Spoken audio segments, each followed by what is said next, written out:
All right, so we were just talking about this whole issue of police brutality, police violence committed against multiple Americans, but especially African Americans. Yet, our next guest, Philip Clay with the Project 21, claims that black media doesn't talk about a major issue like black-on-black crime. So, really, I found that'd be really interesting. So he joins us right now. So, Philip, glad to have you here. So, how do you ascertain we don't discuss the issue of black-on-black crime? Well, good evening, Roland, and thanks for having me on, and congratulations on your nomination for the NAACP award. So for me personally, I'd like to take the conservative out of this and really just talk to you as a young black male. From where I sit in Indiana, which has a very high crime rate when it comes to black Americans, I don't see the same outrage and instances of black on blacks, young black teens killing black teens, as I do when I see 5 black officers beating and killing Tyree Nichols in tragedy, or in instances like you were just talking about earlier in Mississippi, or in the George Floyd instances. To me, the article that I wrote and the reason I'm on your show is because I feel that until we as a community can start to rally together and say no more, we can't progress. My article intends to say that we need to, as a community, come together and stop blaming police, just blaming police, and we need to stand together, and we need to progress, and we need to make things happen. What is the, so you say you're there in Indiana. What is the white-on-white crime rate in Indiana? You know, rolling off the top of my head, I don't know that figure for you. So I'm trying to understand, if you only mentioning black-on-black crime, how do you not mention white-on-white crime? Because if we're talking about crime in this country, we've seen an explosion in the last several years of crime in rural America that doesn't involve black people. Right. Although 89% of black people are killing other black people. There was an article, unfortunately I can't share my screen like you can. Right, but the reality is, if you look at actually crime in America, it typically happens where people live. So typically, if you're black, crime is being committed by someone black, and if you're white, crime is being committed by somebody white. So why is it that no one ever mentions white-on-white crime? Why is it the pathology always black-on-black crime? Well, I think white-on-white crime is mentioned. I think it is. No, it's not. It's that phrase is never even used. It's literally never even used. So then what's it called, Roland? Oh, it's called, first of all, they just say crime. But what you have is you have folks who say black on black crime. So again, so what I'm saying is, why a population that's disproportionately affected. It is a big thing. And I'm not saying it's not a big thing, but the reality is we do focus on what is the underlying issue of crime. So what is that? What's the underlying issue of crime? Please tell me. Please tell me. You don't know? No, I'd love to hear your thoughts. No, first of all, if you're going to write about how we should be focusing on crime, then you might want to be talking about what is the underlying issue of crime. John Hope Bryant talks all the time that you've never seen a riot in a community where the credit score is 700 or higher. I was just in Wichita, Kansas, the MLK event, and the former police chief of Philadelphia, the police chief of Wichita who came from Philadelphia, we were discussing this, and the reality is you can track crime rates in neighborhoods based upon economic status. And so if you want to address, so when you say we don't address the issue of crime, we do, because on this show, we consistently are talking about economics. We're talking about education. We're talking about access to capital. We're talking about housing. We're talking about all of those issues. Those are the fundamental underpinnings of crime in America. Right. So I'm not sure if you read the article or not, but at the end of it, it does say that it's a community issue. We as a community have to fix this.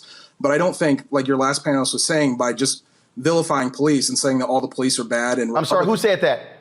I believe it was Reese. No, she didn't. Reese didn't say all the police were bad. We were very specific about what cops we're talking about. And so if we're talking about cops, because you talk about a disproportionate rate, the fact of the matter is we see it where cops do lie. In your neighboring Chicago, there was a judge who got so sick and tired of cops lying on the witness stand that he literally reported them to the Citizens Accountability, saying, I will not allow these cops to come back in here. You have district attorneys in Prince George's County and also in Chicago. They have lists of cops who they will not let testify because they are known to lie. So why can't we hold cops accountable for also committing crimes and lying and making things up in police reports? And we will talk about what happens in the neighborhoods. Why can't we hold them accountable? They got badges and guns. No one's saying that we can't hold them accountable. And I want to make that clear. And the article doesn't say that we can't hold them accountable. The article clearly says that good cops call out bad cops. And despite all I'm sorry, you said good cops call out bad cops? Good cops call out bad cops. That's a lie.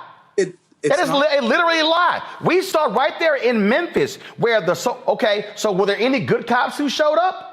We played a video yesterday. We played a video yesterday in Chicago where these two cops were beating this guy in a jail cell. Two cops, two other folks just stood there and watched them. We've shown a video on this show from Los Angeles, from Mississippi, from South Carolina, from North Carolina, from Philadelphia, from Detroit, where cops stand back and watch these things unfold, and they will actually back up the lying cop in police reports. So please show me where there's this swell or this groundswell of good cops reporting bad cops.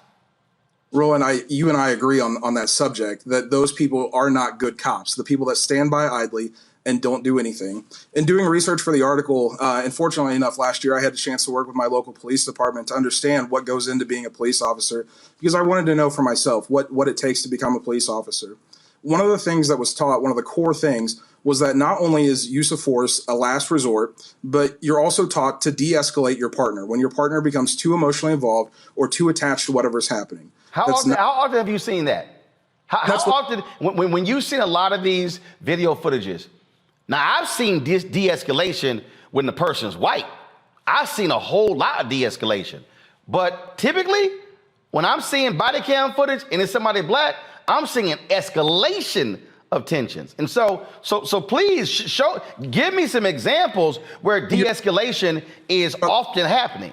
You're talking about the videos that have been seen. What about the thousands that haven't been released because there was a successful de-escalation or there was a successful stoppage of whatever was happening? Or the examples where the cops didn't turn the cameras on, and where in Chicago they were breaking the antennas off of the dash cam cameras as well. I mean, again, the point here is, again, we're still talking about a fundamental problem in this country. Last year, police in America, based upon the data, Samuel Singawe, we had him on the show, they killed more people in 2022 than any other point in history. We have seen a dramatic increase of police violence. We have seen insurance companies come out and say that they are going to stop insuring cities, or they're going to actually raise their rates because of the high number of police violence cases. And so I'm trying to understand, you want to talk about black on black crime as a conservative. Here's what I want to know. Where are all of the fiscal conservatives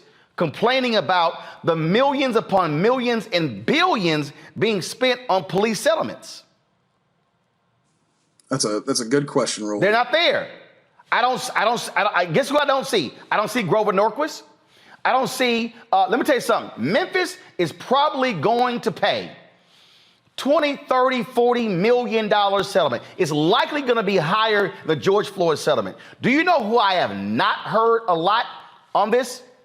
Governor of Tennessee, the Tennessee legislature.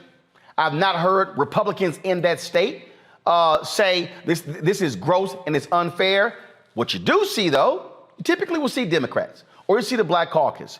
What I'm still trying to say to you, we have on this show and in other black media discussions about black on black crime. What we don't do is fall for the pathology of Fox News and other places. We talk about what creates those conditions and what must be done to change those neighborhoods. And so what I want to know is, how are you in Project 21 advancing those issues and then calling on your fellow conservatives to support those very issues? Absolutely. I've spent the past couple of days being able to do press about this issue specifically. And the thing that's come out of it, and the thing I will stick to, is we have to be transparent, both in the community and on behalf of police departments or police departments themselves. There has to be open dialogue, and police departments have to show that whatever's being accused against them, levied against them, is not true. And the good cops do have to weed out the bad cops. And I understand that your thoughts on that, and you've made that point clear. But at the end of the day, there are still people that wake up every morning with their intention and their honor, and all they want to do is protect the people in the community in which they live and serve. But where are those? Why is it that when we need those good cops to show up, we don't seem to see them? And in fact, why is it? Because again, I've talked to many officers, and I've talked to black officers, and I've had black officers tell me the safest they are is when they got a uniform on. They say, but damn, when I don't have my uniform on, I don't trust my own department. Those are black cops. That's a departmental issue. And until people can actually go into those communities and start having those conversations and weeding out those bad chiefs of police, those bad officers, and working through that, it's going to continue to be the same. You do know that there have been reports showing the number of white supremacists that have infiltrated police departments nationwide, right? Yes. Okay. You've seen the reports, again, of message boards and various Facebook groups where you've had these racist cops making comments, things along those lines. In Chicago, there were cops who admitted, yeah, we call folks the N-word. We freely throw it around. So if you're a black person in the Chicago community, why would you trust a racist cop? Hold on, I gotta pay some bills. Philip, I asked the question, if you're in a neighborhood and you have had bad encounters with cops and you know you're dealing with racist cops in those areas, how can you trust them? I don't think you can. But I guess the question, my question back to you is, what do you do in that situation? What would you, Roland Martin, do in that situation if you can't trust the cops in your neighborhood? I'm not dealing with them, because here's the deal. I lived in Chicago 6 years, okay? I have seen examples where the cops planted evidence, where they beat confessions out of people. Chicago had to pay upwards of $40 million in reparations to a number of black people who were beaten, who actually were electrocuted, their testicles, by Captain John Burge and those racists in the department. Chicago actually had a Holman Street location where they were holding people, depriving them of their due rights. Attorneys didn't even know where their clients were being taken. When the consent decree came down in Chicago, they admitted, oh yeah, we use the N-word. They admitted driving gang members from one territory to another and dropping them off to see if they actually lived. Okay, we saw again under Trump where Sessions tried to get rid of the consent decree in Baltimore. Cleveland's been under 2 consent decrees. But again, if we're gonna have a discussion about black on black crime, let's also at least say white on white crime, but let's deal with the issue of how do you address crime? You do not address crime with policing. You have to address crime in a holistic way. And unfortunately, Philip, Republicans and conservatives do not want to do that in this country.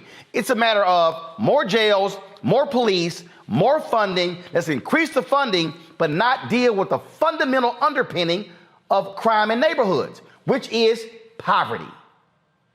Again, I ask if you read my article, because at the end of it, again, I do say the only way that this works is if we as a community come together and try to fix this morally bankrupt system. But why is it at the end of your article and not the beginning of your article? It's throughout, Roland. There's a lot to unpack in what happened. There's a lot to unpack in what happened in Mississippi. Or I'm sorry, not Mississippi, in Memphis. Let me go to my panel. Let's see, Reese, since he name checked you, you get the first question or comment. Yes, I actually did read the article, and I have to say I think it's appalling to use the brutal death of Tyree Nichols to advance propaganda as Black people as violent. You compared. You compared. I listened for the past 10 minutes without, whatever. So anyway, so you compared the cops to gang violence, which is more coded language, anti-Black coded language. And I do agree with you on that, though, because the police departments, like the ones that are out of control and need consent decrees, which as a member of Project 21, I'm sure you know that in their Black agendas to do away with consent decrees, that the police officers often are like gang members. This just so happens to be Black gang members that are in the police department, and they just so happen to not get the protection of that blue line. But to your point that Black people don't care about Black on Black crime, that is completely false. I lived like Roland. I lived in Chicago, where every summer, and I'm appalled by violence. Period. Regardless of the race. But every summer, as soon as it got over 50 degrees on the radio all day, all you hear on every single radio station is stop the violence, leave the guns at home, don't kill anybody, don't shoot anybody. I remember very vividly when Hadia Pendleton, a young lady, a young teenager, went to the White House went to the Obama inauguration, and she was gunned down in Hyde Park. And First Lady Michelle Obama actually went to her funeral. And so this whole notion that Black people don't care about crime within our race is even more anti-Black and white supremacist. But my question to you is, how do you reconcile this notion that cops are inherently good and that we need to weed out the few bad rotten apples if you are part of a project that wants to do away with consent decrees and wants to federally enshrine qualified immunity? What I've been saying in this article, what I will continue to say, is at the end of the day, there are men and women who wake up every day who want nothing more than to serve and protect the communities in which they live in. That has been my stance. That will continue to be my stance. Black conservative, white conservative, Black Democrat, white Democrat, whatever. That's my stance. Okay, so but before I go to Erica, I have your article up. Go to my iPad, please. So here's the deal. Your lead in your article, you talk about working with local cops. Then you talk about you're not naive that your hometown in Indiana is Memphis.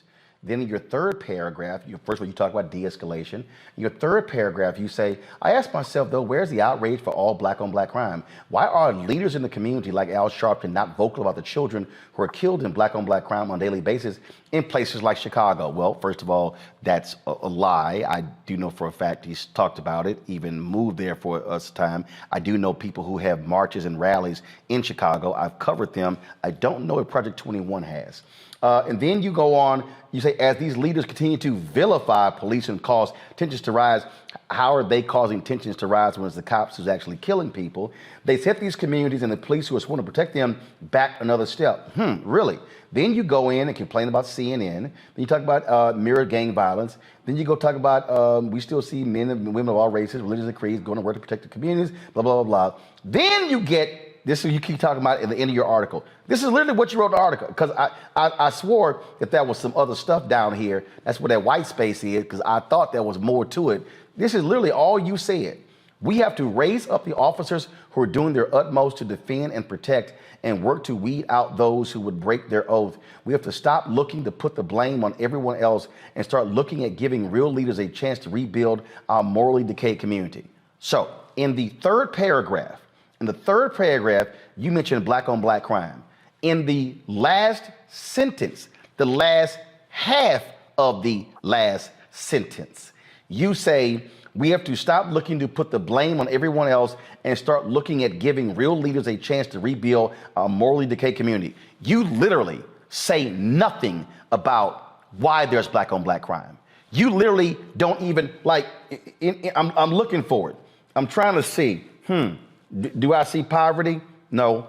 Do I see education? No. Do I see lack of economic advancement? No.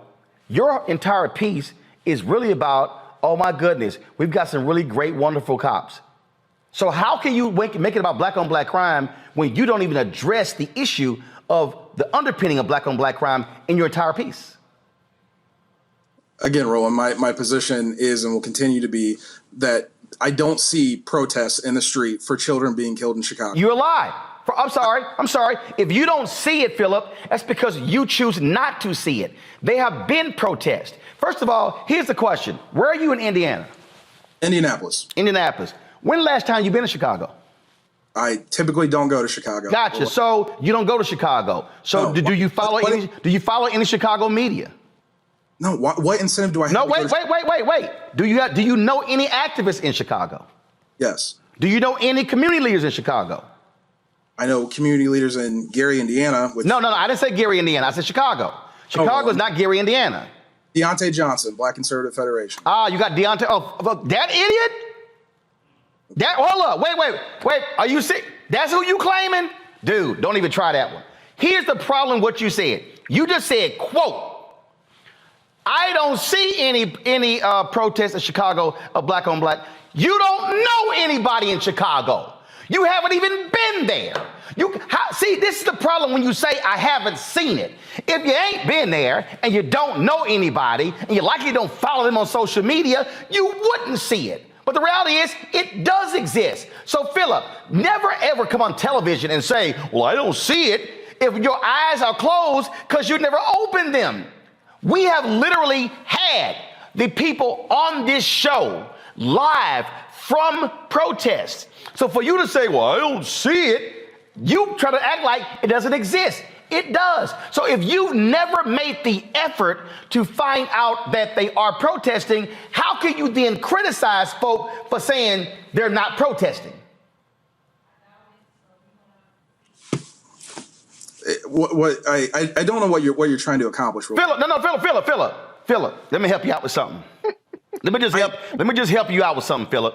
Usually I ask for help if I need. No, because you need some help right now, Philip. Like you need some help real bad. If I said I have never ever seen Philip in a red tie, and if somebody says, Roland, have you ever met Philip? No. Have you ever seen Philip on TV? No. Have you ever seen Philip at an event? No. Well, hell, if you ain't never seen Philip, of course you ain't never seen Philip in a red tie. So how can you say people are not protesting black on black violence in Chicago, but they are, but you haven't seen it and you've made no attempt to find out it exists. But let me ask you this question. And I want you to answer that one too first.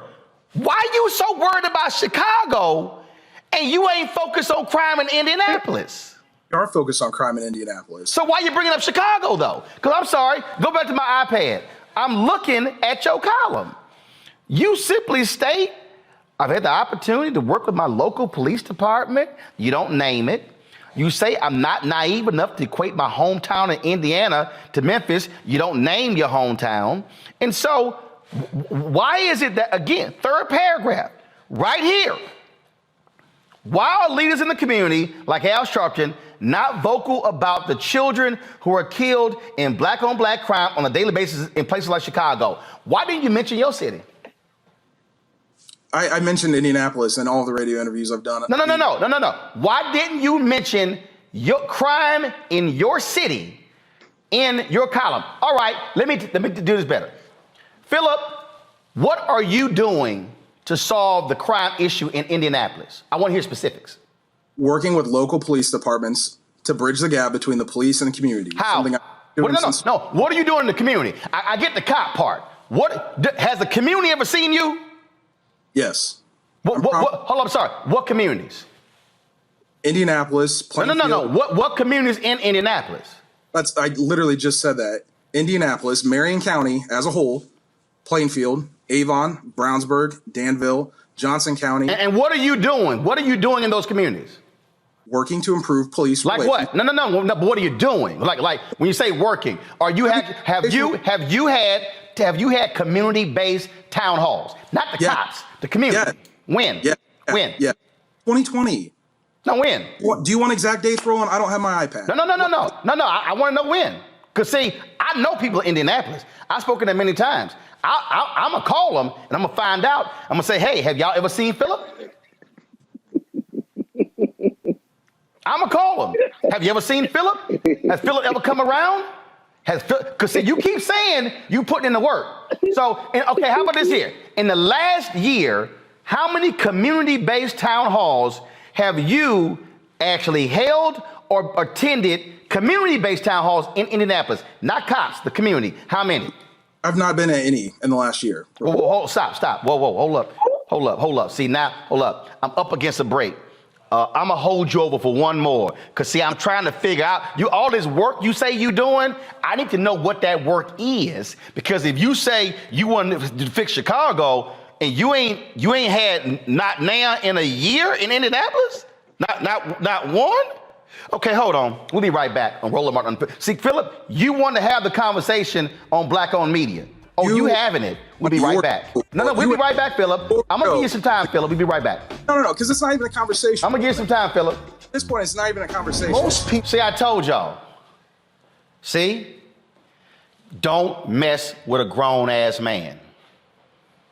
Philip didn't do his homework. See, Philip went on other people's shows who didn't question him. They didn't actually break down his article. I'm about to go to Erica and Michael. But see, oh, by the way, y'all, you know Philip hung up.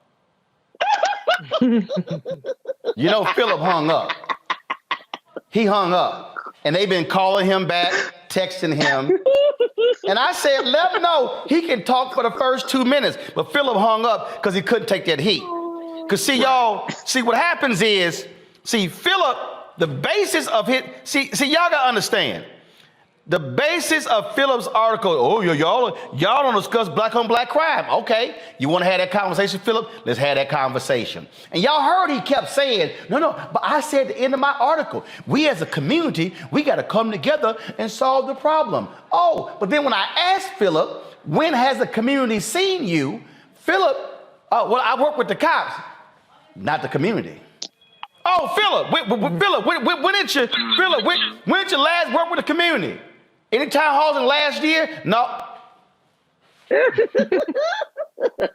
What the hell you been doing? See, Erica, they don't like getting questioned on specifics. See, he was like, oh, you ain't let me talk. No, I let you talk because you can't answer my questions. That's the real deal. He couldn't answer the questions because he thought he was going to come on here and talk about how black media don't do this and y'all don't discuss black on black crime until I start questioning his ass on what he ain't doing. Period. And sent poor little Tink Tink home. But I'm glad that line of questioning came out because if you look at his Twitter page, you can see how Philip Clay gets his bag. More importantly, I am very tired of people raising their platforms off of the backs and off of the pain of Black grief.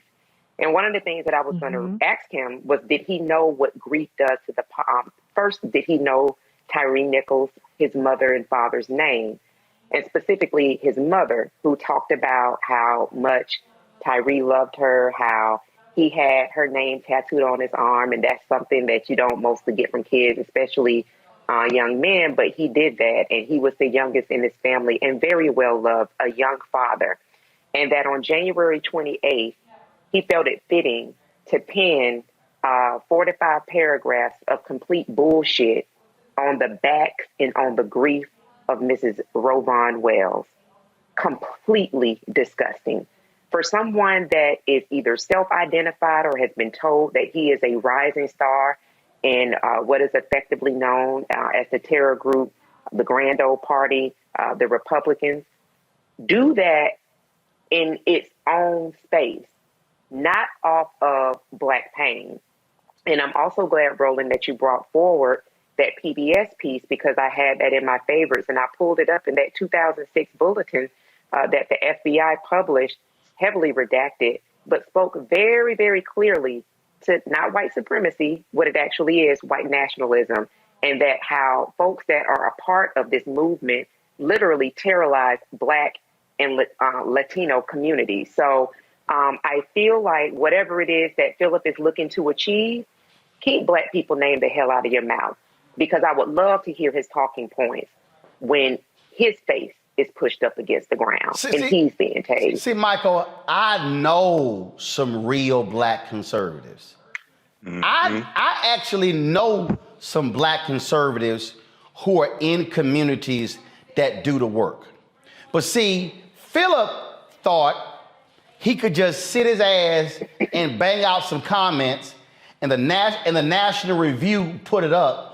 And these white conservatives go, oh, we've got one of us. Look at that. He's challenging Sharpton. Because see, what people don't understand, y'all, game recognized game. So they love throwing Sharpton's name. They love throwing out Chicago. So you see how I busted him on that.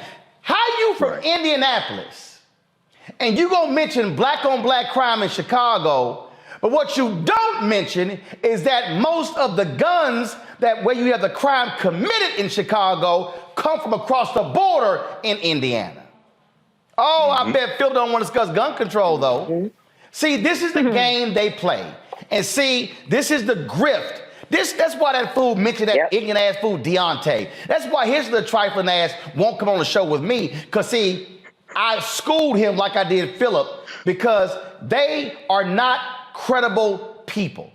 How can you talk about, well, we the community, we gotta have new leaders, and he could not name a single community-based town hall that he was engaged in for the last year. Come on.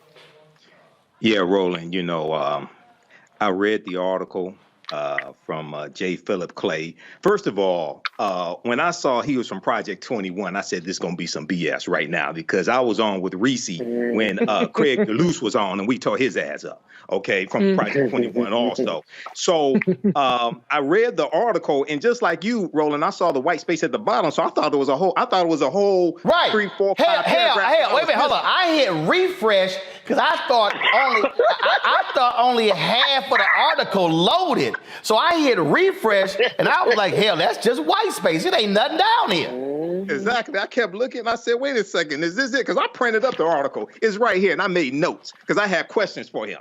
So let me say this. I do think that he wants to save, African-American lives, black lives from violence, things like this. But he's grossly misguided. And one of the problems is when you have black conservatives, especially young black conservatives like him, one, they don't understand history. Okay, number one. Two, one of the questions I was going to ask him is that did he know that from 1980 to 2008 that the majority of gang homicides in America were committed by white offenders? 53.3% were committed by white offenders. And from 1980 to 2008, the majority of gang homicide victims were white people, 56.5%. And what happens is the way the media presents these narratives and presents stories, they hide the quote unquote white on white crime that they don't want to talk about. Okay. And they keep, and it was great. It was basically white controlled media that created black on black crime. Because if they talk about white crime, they don't use the term white on white crime. But I encourage everybody to read this article from AtlantaBlackStar.com. It's called 9 Facts That Show White on White Crime Far Exceeds Black on Black Crime and How Media Outlets Conceal It. And then there's one of my favorite articles is from thinkprogress.org called from March 25th, 2015 called How News Outlets Convince You That Most Criminals Are Black. How news outlets convince you that most criminals are black. Now, this was a nationwide study of local news affiliates, NBC, ABC, CBS, and Fox News affiliates. And they looked at the news coverage that they did of stories that dealt with crime. And they found that African Americans made up disproportionately stories where they were the perpetrators, but it was disproportionate to their arrest rate. So we made up like about 51% of the arrests, but 75% of those stories dealing with crime. Got it. So this is the game that conservatives play. This is not Fox News. You need to know what you talk about when you come on this show. See, the thing here, Reese, this laughable. I don't see people protesting black on black crime in Chicago. Do you know anybody in Chicago? Nope. Do you follow anybody in Chicago? Nope. Have you been to Chicago? Nope. Well, of course your blind ass ain't seen nothing. But see, again, that's why you don't make stupid comments like that. And again, I'm still trying to understand, Reese, how can Philip be from Indianapolis, but he want to throw Chicago in? You know why? Because Chicago is the new N-word for Republicans. Chicago is the new N-word. Yep. Anytime something happens, wait a minute, what about Chicago? Well, what about Chicago? Well, what about Chicago? Philip, what about Indianapolis? Hello.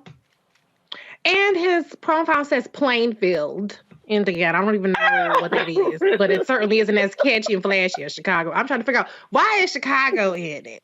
You ain't been there. You ain't stepped foot in there. You don't know nothing about the Magnificent Mile, Garrett's Popcorn. There's a number of things that I will talk about in Chicago before I get to quote unquote black on black crime. And like I said, obviously, black people in Chicago don't want black motherfuckers shooting their ass either. They don't want the cops and they don't want their neighbors shooting them. I think that everybody black can agree that crime in general is bad, point blank and a period. But to your point, Roland, it's about the boogeyman. It's about this. It's like CRT is a word, as a euphemism. Woke is a euphemism for the white supremacist, white nationalist party to just say the N-word without saying the N-word. So he was very deliberate in talking about a place that he doesn't know. He did not know statistics, so you don't have data. You don't have even anecdotal evidence because you haven't been there. You don't know nobody from there, but you're talking about it like you have some kind of authority. Go to hell, bitch. How about that? So this is from a Indianapolis TV station just 2 days ago. Go to my iPad. Violent crime plagues some indie bars, yet the state does little to enforce its policies. If I scroll the article, I don't see Phillip's name anywhere. Anywhere. Okay, hold up. Let's see here. Okay. Same station. Crime mapping, what parts of Indianapolis saw the most homicides in 2022? While Indianapolis saw a decrease in homicides in 2022, so did Chicago, police continue to push for fewer homicides and violent crimes.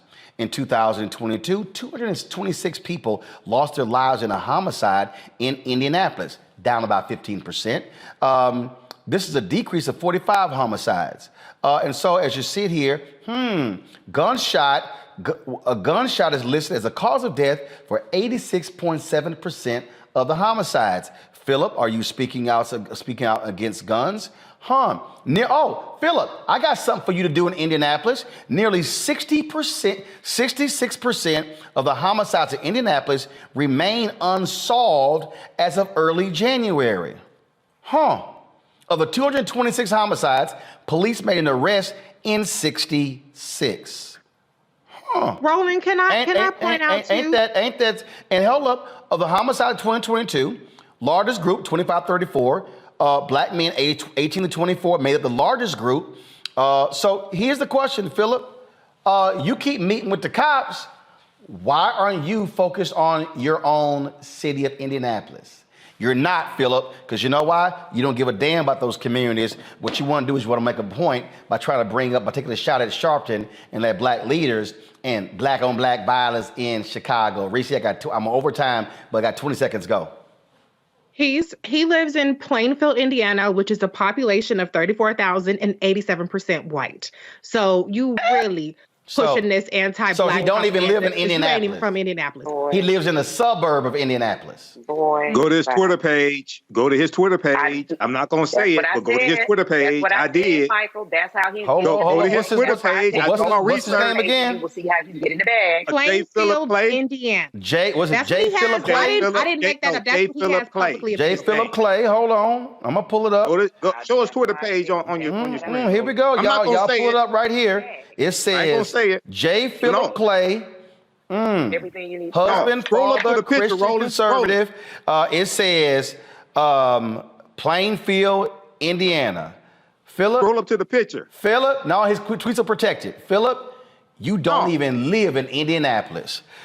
Boy, bye. Phillip, again. Phillip, I just want to warn you of something. Phillip. My daddy told me something when I was younger, Phillip. He said, son, never mess with a grown-ass man. You can't slick a can of oil. He said, son, when you mess with a grown-ass man, and you're going to get a grown-ass whooping. Phillip, you just got a grown-ass whooping. The next time you even attempt to challenge black-owned media, I want you to remember this ass whooping just like the one I got when my dad lit me up when I was in school. Phillip, call Deontay. Y'all can cry together by messing with me. I'll be back.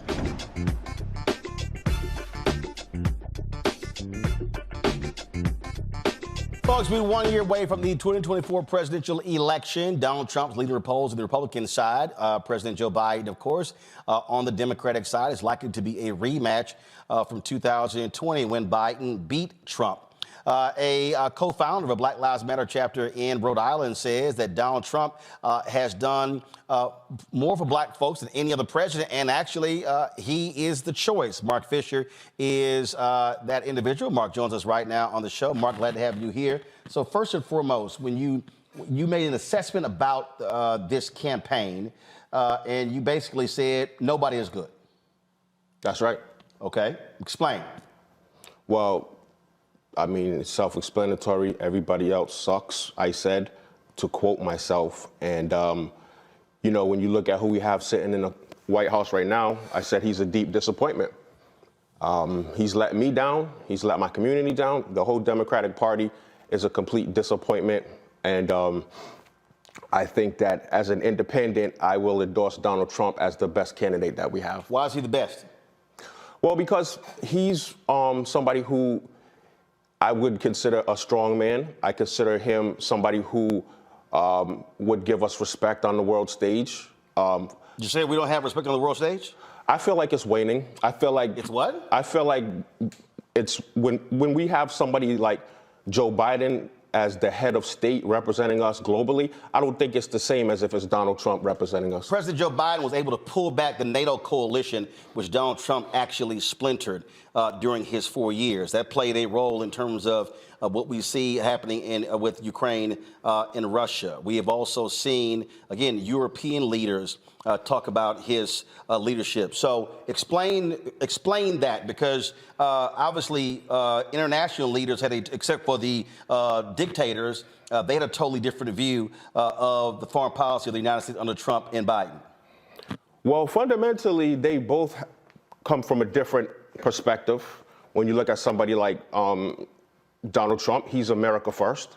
Make America great again. Joe Biden is a globalist from a globalist camp. How is Trump America make it great again when, if you look at Donald Trump, even before he got in, he's been doing business all across the country, doing Saudi Arabia, doing China, and all of his deals since he got out of the White House. So how is he a Make America First when that's not how he's operated in his business all of these years? Okay, well, when you look at the persecution that he's facing, 91 felonies. 91. So what, you say he should have been indicted? That's not what I said. I said, No, you call it persecution, so which means that he is being targeted. How is he being persecuted? Well, Letitia James ran on getting Trump. That was her whole campaign motto. We're going to get Trump. Am I wrong? The judge in New York has already ruled against them that they actually were inflating the value of their property. Okay. Now the trial is going on. No, but you said he's being persecuted. How is he being persecuted? Is he being persecuted in Georgia, where 3 of his attorneys, they actually have already pled guilty in that particular case for their role in the 2020 presidential election in Georgia? Yes, they did.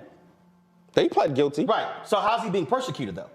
Because they're trying to use them to get him. No. How is he being persecuted? Did he not, based upon, according to District Attorney Fonnie Willis, that Donald Trump tried to get officials in Georgia to, frankly, change the results of the election? Look, I could get you to jump off a bridge or to try to jump off a bridge. And if you jump off a bridge, am I responsible? Okay, you do know he's on tape calling the Secretary of State saying, find me 11,000 votes. He tried to pressure the governor, the Secretary of State, the head of the elections. So that's just one particular case as well. In the documents case, they asked him to return the documents. He refused to do so. He lied to his own attorneys about that. He told one of his employees, who is now flipped, do not move those documents. So I'm trying to understand, you say he's being persecuted. If an individual committed acts, that's on them. So how is he being persecuted? Because they're trying to use them to get him. No, not them. I'm asking you again. If the federal government, if they say these are classified documents, you are to return them, he says no. And they say, we have a subpoena. He ignores the subpoena. When he tells his attorneys took actual notes. Okay, well, hold on. No. You said hold on. he's being persecuted. Wait a minute. And that's just 2 cases. 91 felonies. You can't even keep up with all the felonies. You can't even track all the cases across the country. Actually, you can't. And the charges that he's facing.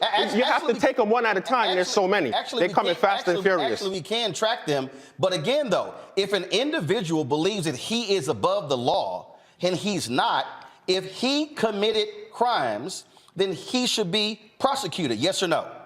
Nobody's above the law. That's not the question. The question is, did he commit crimes? Well, first of all, that's why they're trials. That's the question. Well, first of all, that's why they're trials. Right, exactly. So, but when you talk about somebody who's acting on their constitutional right. What constitutional right? Freedom of speech. Is there a constitutional right to overthrow an election? He believes, and as many do, that there was some suspect activity involved in the 2020 election. How many lawsuits did his campaign file, and how many did they win? So, but what I'm saying, asking you a question. I don't know. What I'm saying I can give the answer. More than 60 lawsuits were filed. They lost them. Courts, Trump judges, Republican governors, Republican Secretary of States certified the election results. Now, here's the question. I'm confused. If there was election irregularities in Georgia, how did the Republican governor win? The Republican lieutenant governor, the Republican Secretary of State. How did Republicans win all statewide offices in Georgia in 2020, but this one race, there were problems? I'm going to tell you. How? Because they're all part of the same deep state. Dude, corrupted. I'm confused. I'm confused. Gonna let me finish? Brian Kemp, the governor of Georgia, endorsed Trump, correct or not? They're all part. I'm asking you a question. Did the Republican governor, Brian Kemp, endorse Trump? I don't know. Yes, he did. Did the Republican lieutenant governor endorse Trump?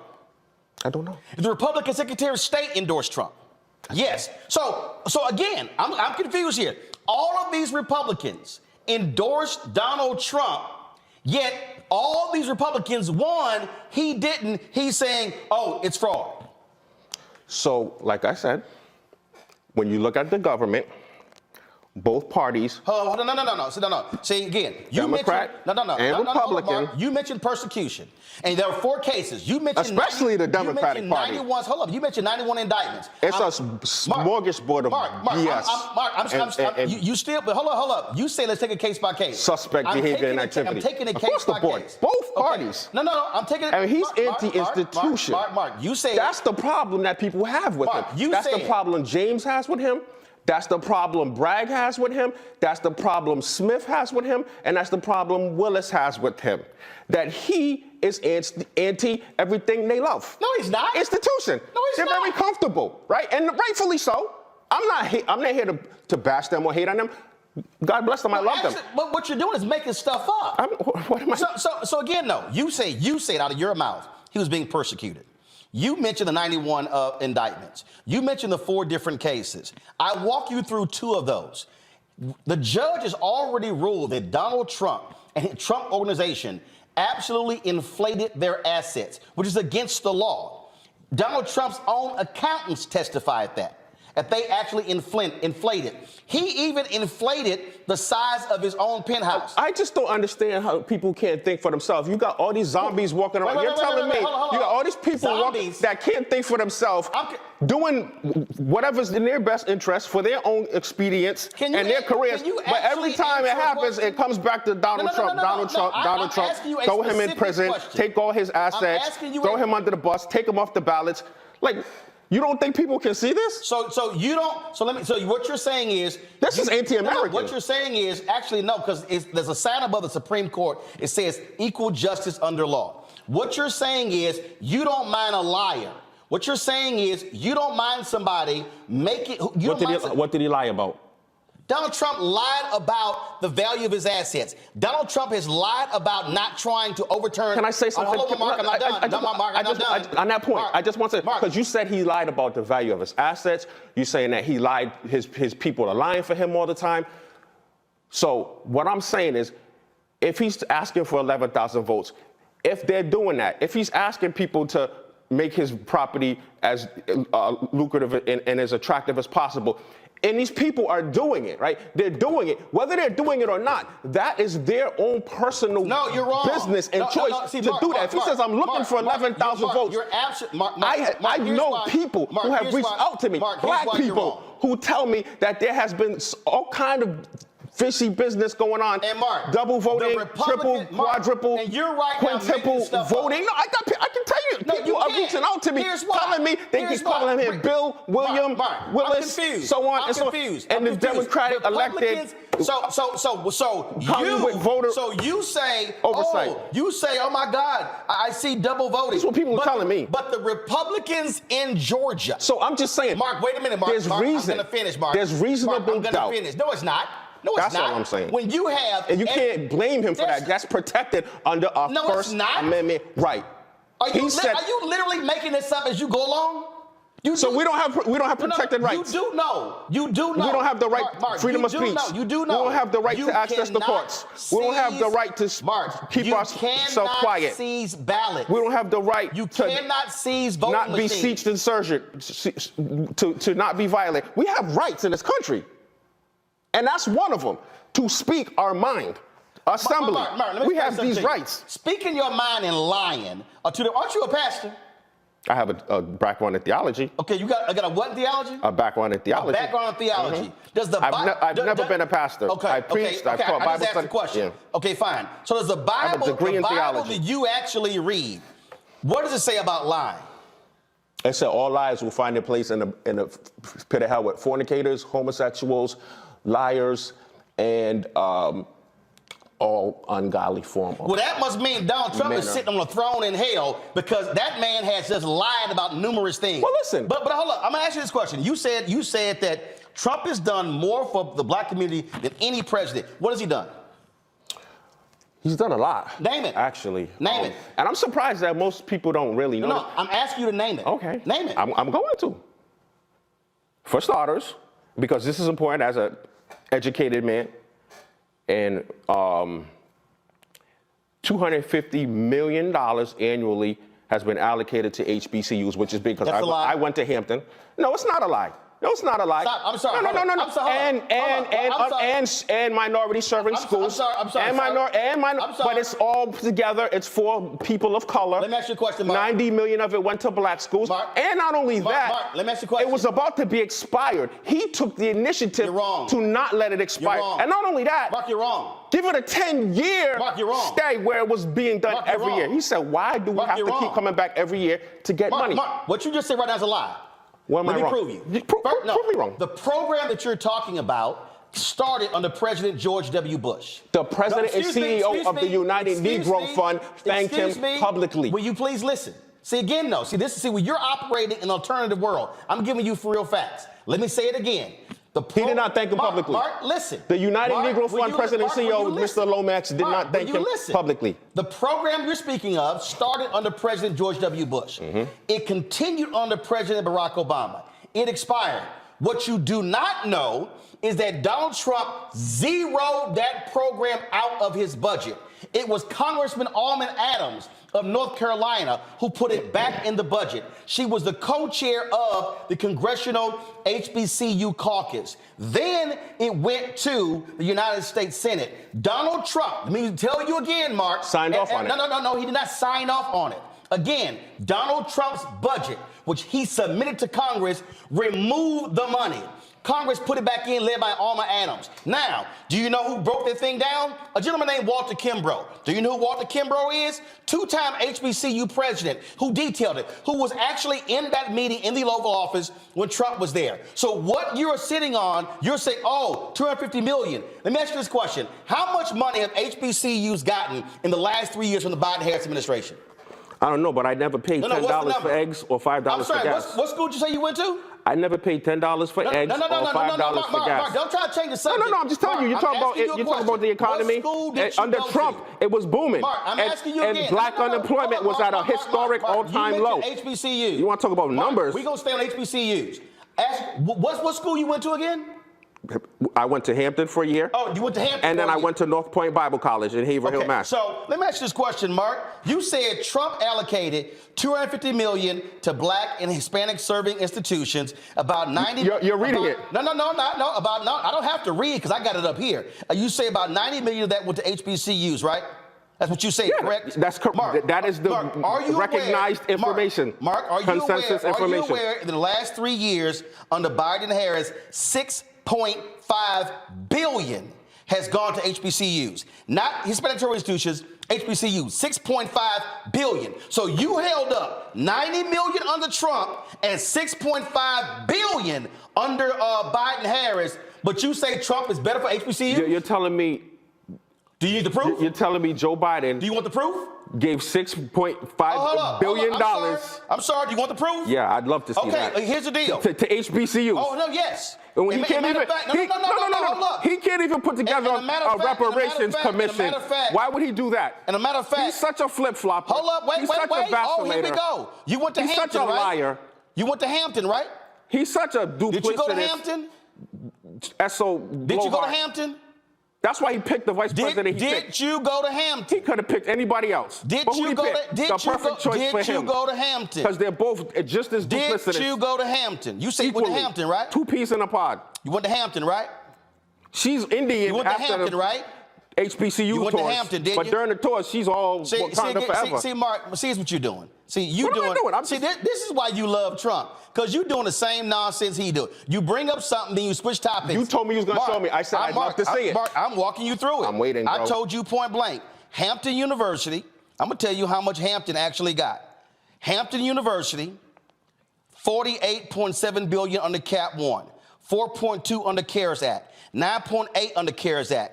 Wait. $6 million under CARES Act. When did this happen? $12 million. Hold on. American Rescue Plan, $12 million. Who? Last 3 years. And to what extent? American Rescue Plan 2, $21. Your university. You're reading numbers. Wait. What is that? What source is that? Department of Education. Okay. And when did this happen? The last 3 years. The last 3 years, each year. Each year. Okay. The total amount that your university. Okay, but you're telling me that still doesn't equate to 10 years. Mark, listen. $95 million. Mark, that's a lie. How is that? Your own university, Hampton, received $112 million alone. The total amount that went to over the last 3 years. The total amount that went to HBCUs. You saying over the last 3 years? $6 billion. Over the last 3 years. $567 million. You saying Hampton got how much? $112 million. Over how long? What type? In the last 3 years. And I named them. Let me name them again. So you're saying, hold up. Cap 1 forgiveness. 40 hold up. No, I want you to listen. I want you to listen, because see, right now you ain't listening. Cap 1 forgiveness. CARES Act. CARES Act 2. Then you have American Rescue Plan, American Rescue Plan 2. Your own university got more by itself than Donald Trump signed the bill for all HBCUs. Okay, but the CARES Act is expired. The act is over. He did a 10-year plan. No, he didn't. CARES is done. It wasn't even him. It was Alma Adams. Okay, so far, HBCU. What else has he done for black people? What else? First Step Act. For those who ain't educated, for the non-bourgeoisie class, for those who gotta deal with recidivism and oppressive tentacles and tenets. Who passed that bill? Institutions. Who passed that bill? That crush us on a daily basis. Who passed that bill? I know who signed it. No. I know who signed it. Wait, hold on. Why are you asking me questions? Hey, Mark, Ronald Reagan signed the MLK federal holiday and opposed it. Do you know what the bill does? Do you know what the first step? Because you're really being defensive. You asked me did the First Step Act and pass? then as soon as I mentioned it, you get in defensive. No. I'm explaining to you who passed it. Who passed the First Step Act in the House? Who was the co-author? Bro. Who was the co-author? Ask me what did Donald Trump do? No, Mark. But Donald I'm prepared to answer what Donald Trump did, not what the House members did. I don't care about the House members. Oh, wait. I'm sorry. So help me out here. I don't care about the Senate. I don't care about Mitch McConnell. I'm confused. So you don't care. He's not running for president. I'm confused. You don't care about the people who actually wrote the bill. No. You don't care. I'm sorry. No, because you want to know why? Because the George Floyd Policing Act is still languishing. Why? And because they are a freaking gridlock in Washington. That's why. Who is that? They don't do nothing. Who passed the George Floyd? They get nothing done. Who passed the George Floyd Act? Obama had to sign all kind of orders to get stuff done. Who passed the George Floyd Act? By the way, speaking of who passed the George Floyd Act? Democratic Party. Who passed the George Floyd Act? The obsolete antiquated Democratic Party. So Democrats passed it in the House, and Senator Tim Scott and Lindsey Graham could not get 8 Republicans on board to go along with it, and that's why it's dead. Okay, but it's dead, right? In Congress. Because the Republican Party. But you're asking me why don't I care about Congress, and I'm telling you why. Hold on, I'm scared. Hold up. But how can you say you don't care about Congress, but you're giving Trump credit for bills that Congress passes? Okay, I'm giving Trump credit for bills. How? He didn't pass them. Get passed. He didn't. Wait, hold up. Or Mark, I'm confused. Yes. You don't care about Congress, right? But you giving Trump credit for bills that Congress passed, right? Exactly. So how can you ignore the people who passed the bills for him to sign? Okay, and so that's my point. Because in order to order to get Congress to sign off on the bill, right, which is constantly in gridlock, you have to have somebody who knows how to make a deal. And he couldn't make no deal. Who's a negotiator? Who makes things. This is hilarious. Okay, what else he did for black people? That's because other than that, what does Congress do? Nothing. Since you said 2 things, what else he done for black people? What else? Okay, we have the like I said, black unemployment was at a historic low. Actually, you know, black unemployment fell lower under Biden than Trump. Well, you also know that black male unemployment hit its lowest point in April under Biden than it did in history. Okay, well, I can tell you. I'm just telling you. No, I can tell you it was lower than it was under Obama. And that's no shot at Obama. I'm confused. Obama not on the ballot. Again, the black unemployment rate. Right, because we love to praise Obama. I didn't bring up Obama. No, I'm just saying. I'm just saying. We got to keep it real. We got to stop operating from emotion, and we got to stop operating from intelligence and logic. That's all I'm saying. If we want to compete with the rest of the world. Mark, the total unemployment rate has been lower under Biden than Trump. The black unemployment rate has been lower under Biden than Trump. So how is Trump better for black people? So like I said. What else? Compared to his predecessor. No, what else? Okay, what else? Okay, so other than the HBCU 10-year bill expansion. Okay, but again, though. The First Step Act, which reduced the federal prison population. You didn't want to let me get that out, did you? That Democrats passed in the House. The Democrats approved in the Senate. And that Donald Trump signed off on. Wait a minute. Mark, you do know that Reagan opposed the King holiday. It ain't like we crediting Reagan for the King holiday. Unemployment at a historic low. Mark, like I said, the economy was booming. You asked a lot of black people, they tell you they was doing good under Trump. I'm still confused. They tell you they was doing real good. And like I said, I wasn't paying $10 for eggs and $5 for gas. First of all, if the black unemployment is lower under Biden than it was under Trump, how was it better? Say that again? The black unemployment has gone lower under Biden-Harris than it did under Trump. Okay, so what I'm saying is, because you know why? Because black people are the most intelligent people in the world, man to man. And they had to, like we always do. What in the hell are you talking about? I'm going to explain to you. They have to pull themselves up by the bootstrap and make shit happen. You heard of the Great Migration? You know what that is? Yeah. Who led it? Okay. The black Who led it? The blacks who said, screw this. No, actually, that's not. Actually, there's a guy on the wall who ran the Chicago Defender. Let me finish. And you know what? You want to know what assisted that? You ever heard of the Platinum Plan? Do you know what that is? Wait a minute. Hold on, stop. No. Let me finish. No. Just let me finish. Trump Platinum Plan do you know what created the Great Migration? No. What I'm saying is, I'm confused. I didn't say that. The Great Migration was in the 1930s and 40s. No. Excuse me. I meant the Great Resignation. I apologize. When all black people in droves was like, screw this. The Platinum Plan. What was the Platinum Plan? Okay, so the Platinum Plan. What was that? It increased income in black businesses. No, it didn't. And the Platinum Plan was a proposal. It never actually got enacted. What I'm saying is added capital to the black entrepreneur. No, it didn't. And it also promoted and touted Juneteenth as a national holiday. So Juneteenth was part of the Platinum Plan. Are you out of your mind? Juneteenth would have been a national holiday if Senator Rand Paul did not object to unanimous consent. Oh my God. Are you just sitting here just making shit up? You're asking me about Trump. No, you're making stuff up. Questions. And now you're throwing in Rand Paul and I'm throwing in facts. You're asking me questions and I'm answering them. No, you're not answering. What you're doing is you're doing what Trump is doing. You're just making shit up. So there's no dude, the Platinum Plan was a plan. It was never enacted. Exactly. I know. And he also said. I know that. Trump said, you know why it wasn't enacted? Why? because of the black drove of people who went and got this guy elected. No, actually, the droves of blacks who were stuck first of all, on the plan Democratic Party. The plan was a joke because to get this guy elected. The plan was a joke because it specifically said it was going to do what? $500 billion in contracts? Let me ask you this question. How much the total amount of contracts the federal government gives out every year? Okay, so Mark, I'm asking you a question. What's the total amount of contracts the federal government gives out every year? I don't know. It's $560 billion. So you trying to tell me that the total amount of contracts the federal government awards every year to everybody is $560 billion, and Trump was going to award $500 billion of black people? Are you literally out of your mind? So, like I was saying, answer the question. Now, opportunity zones. Oh my God. Also, a low-income community incentivized plan. That I call the Trump White House. Nice try, Mark. I call the Trump White House. It was proposed to revitalize the inner cities by giving business owners, developers, and property owners. And guess what, Mark? I had a pastor. Tax breaks. Mark, let me help you out. Capital gains. Let me help you out, Mark. To pump life into our dead economies and cities. I don't know what the hell you read. No. But bruh, that's what it is. You are literally. That's what opportunity zone is, Roland. Mark, this ain't gonna go on much longer, because right now, dude, you just making shit up. I literally. Did he not sign into law? Mark, listen. The first and only new historic park in Martin Luther King Jr.'s name in Georgia.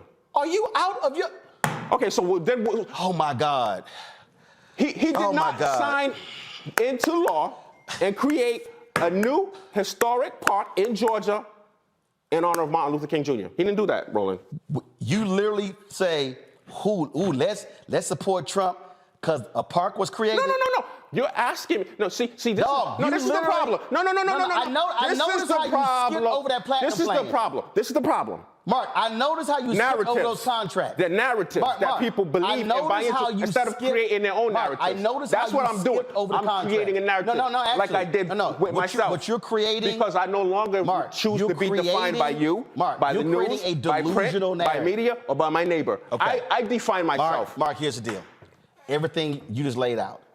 When I say you are so wrong, when I say you're factually wrong, when I say you can't, and then when you get hit with facts, you want to hopscotch on to the next thing. I brought up contracts, and I gave you the number of federal contracts. Trump said, I'm going to do $500 billion with black people. It's only $560 billion total in federal contracts. That was a flat-out lie. You fell for the okie doke. And so I walk you through. You're touting this $90 million HBCU plan. He said he's going to. He said what? He's going to do $500 billion. That was the platinum plan. Mm-hmm. He was going to do $500 billion to black businesses when the federal government only spends $560 billion total for everything. So how in the hell is, if the federal government is spending $560 billion total, he just going to go, I'm going to give $500 billion to black people? I can tell you what, I didn't hear that. I never heard. I'm not. You didn't hear it? No, listen. I didn't hear him say I'm going to, because it's it's in the plan. Okay. The plan that you brought up. The platinum plan. Now, if he said that he's going to give $580 billion. No, he says $500 billion. $500 billion to invest in black people, right? Where's it coming from? That's a good question. You damn right, it's a good question. And now, like, and it ain't coming from the federal government. What I'm saying is, like, with a lot of things, he made shit up. I can't speak for him. I can't you can't speak for him. No, I can't. I can't speak for him. Oh my God. I can't speak for you. I can tell you, based on facts. What I know, experience, you literally what I read and see, have not recited any facts. And historical sources, empirical evidence, what the facts are. That's what I can do. I can't speak for him. Mark, I feel for you, brother. I know you've gone down some rabbit holes, but listen, you ain't cited any facts. You haven't cited any of that. What you've thrown is stuff out that's easily disproven. Easily. Let me say something, Roland. Okay, final comment. Because I got to go to my black lawyers next. Because we're fighting these Trump federal judges who want to get rid of the Voting Rights Act. But go ahead. It's important to understand that, most importantly... Oh, my bad. I need to put on some Marvin Gaye because this is some bullshit. But go right ahead. Most importantly, we're trying to pivot off of the Democratic plantation. We're trying to make a pivot from this hold. How about you pivot to facts? This hold How about you pivot to facts? that this party has on my people. How about you pivot to facts? That's so destructive to my people How about and my you community. pivot to facts? That's what I pivot to. You literally- Now, if Trump is the alternative. No, he's and hey, not. I support him. Dude, you literally That's the most important thing. called the January 6 people dissenters when they were domestic terrorists. I said what? Say that again? You have been quoted as calling the January 6 folks dissenters when they actually are domestic terrorists. Well, listen, You support them? I stand in solidarity with any American brother or sister, like I said from the very beginning. You going stand in through hard solidarity with the times. Oath Keepers? That's going through hard Do you times. stand in solidarity with the Oath Suffering. Keepers? Mark, That's because do I don't you take no stand in pleasure in any solidarity with- American brother. Mark, Listen, this Mark, is the thing. I'm asking you a question. I know how Do people you feel. stand And in solidarity with the Oath Keepers? Listen, Yes or no? I have empathy for black people, right? Because how do you think you I feel in my stand in solidarity community? with the Proud I have Boys? been castigated throughout my community and Say family dog. and friends. So here's the Okay. thing. But I know how they feel. I understand. Mark, and guess what? Because they hate Trump. But guess what? There's no future in that. There's no future in that. I know how you feel. No, ain't no future in this country if that lying, narcissistic insurrection is allowed back in. You literally have called the January 6 people dissenters. These are people who were domestic terrorists. These are people who were angry that black people voted. Donald Trump kept trashing black people when he would say Atlanta, Philadelphia, Milwaukee, and Detroit. You had a Republican. I'm not done. You're making such Mark, a broad stroke. No, I'm not. That's like they did at BLM in the summer of love. Every BLM Donald supporter Trump is a literally rioter said- and a looter Donald and Trump an literally anarchist. said, okay. It's the same thing. So you think the people who've been convicted, they should be let free? No, I think that there's a justice system, and I think they're going through the course like all my there's people a had to. justice system. Like all my people had to. Doesn't make it right or moral. There's a justice system. I believe it was a setup. And I believe it could have been stopped. It could have been it was a prevented. setup. Of course. You think we would have got that far? So January Of course 6th not, was a Roland. setup. Of course it was. Okay. They could have stopped that like Okay. that.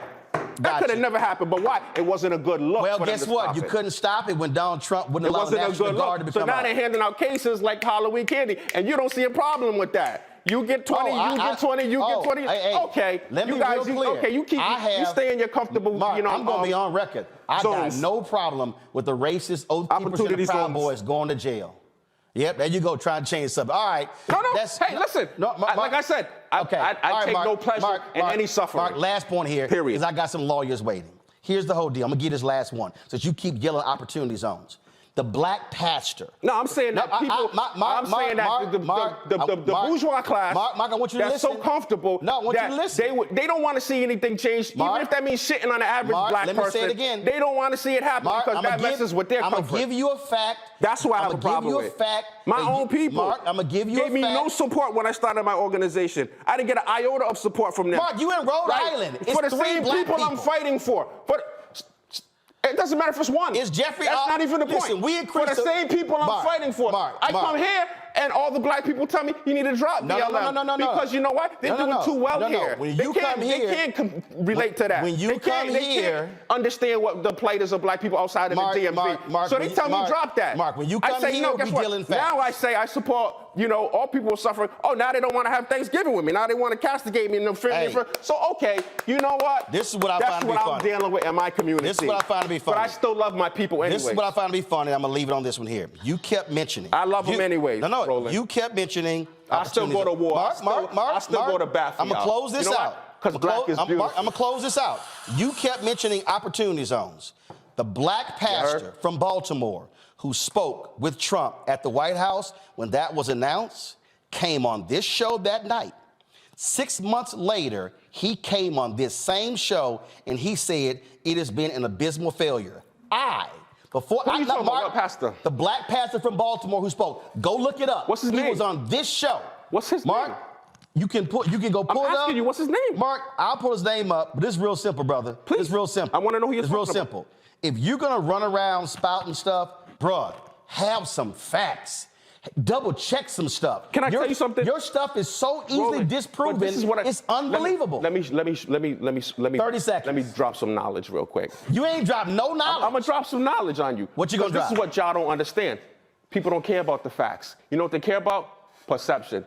because that's 9/10 of reality. And guess what? This is what I'm trying to explain. You're so concerned with the facts. Wow. I'm concerned with the narrative. I'm so concerned with the facts. That's right. Yeah, you're right. Yeah. You know what? Why? I'm not saying don't be concerned, but don't be overly concerned with them. Hold on, because while you're so concerned and beating up on the facts, guess what? People are leaving in droves and they're disavowing the Democrats and they're endorsing Donald Trump right under your nose. So what you're saying is, Roland, don't tell the truth. Be like Trump and lie. Okay. Right under your nose. All right. That's a good one to close out on. Mark, we'll see what happens, but I can tell you right now, anytime somebody come on this show, lies will be countered every time. Facts will always be spoken, and you can keep your Trump perception, but I don't live in perception or conspiracy land. I live in what's factual.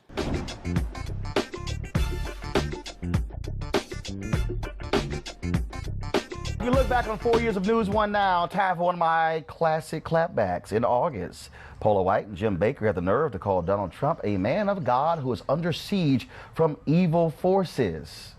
You know, I had to respond.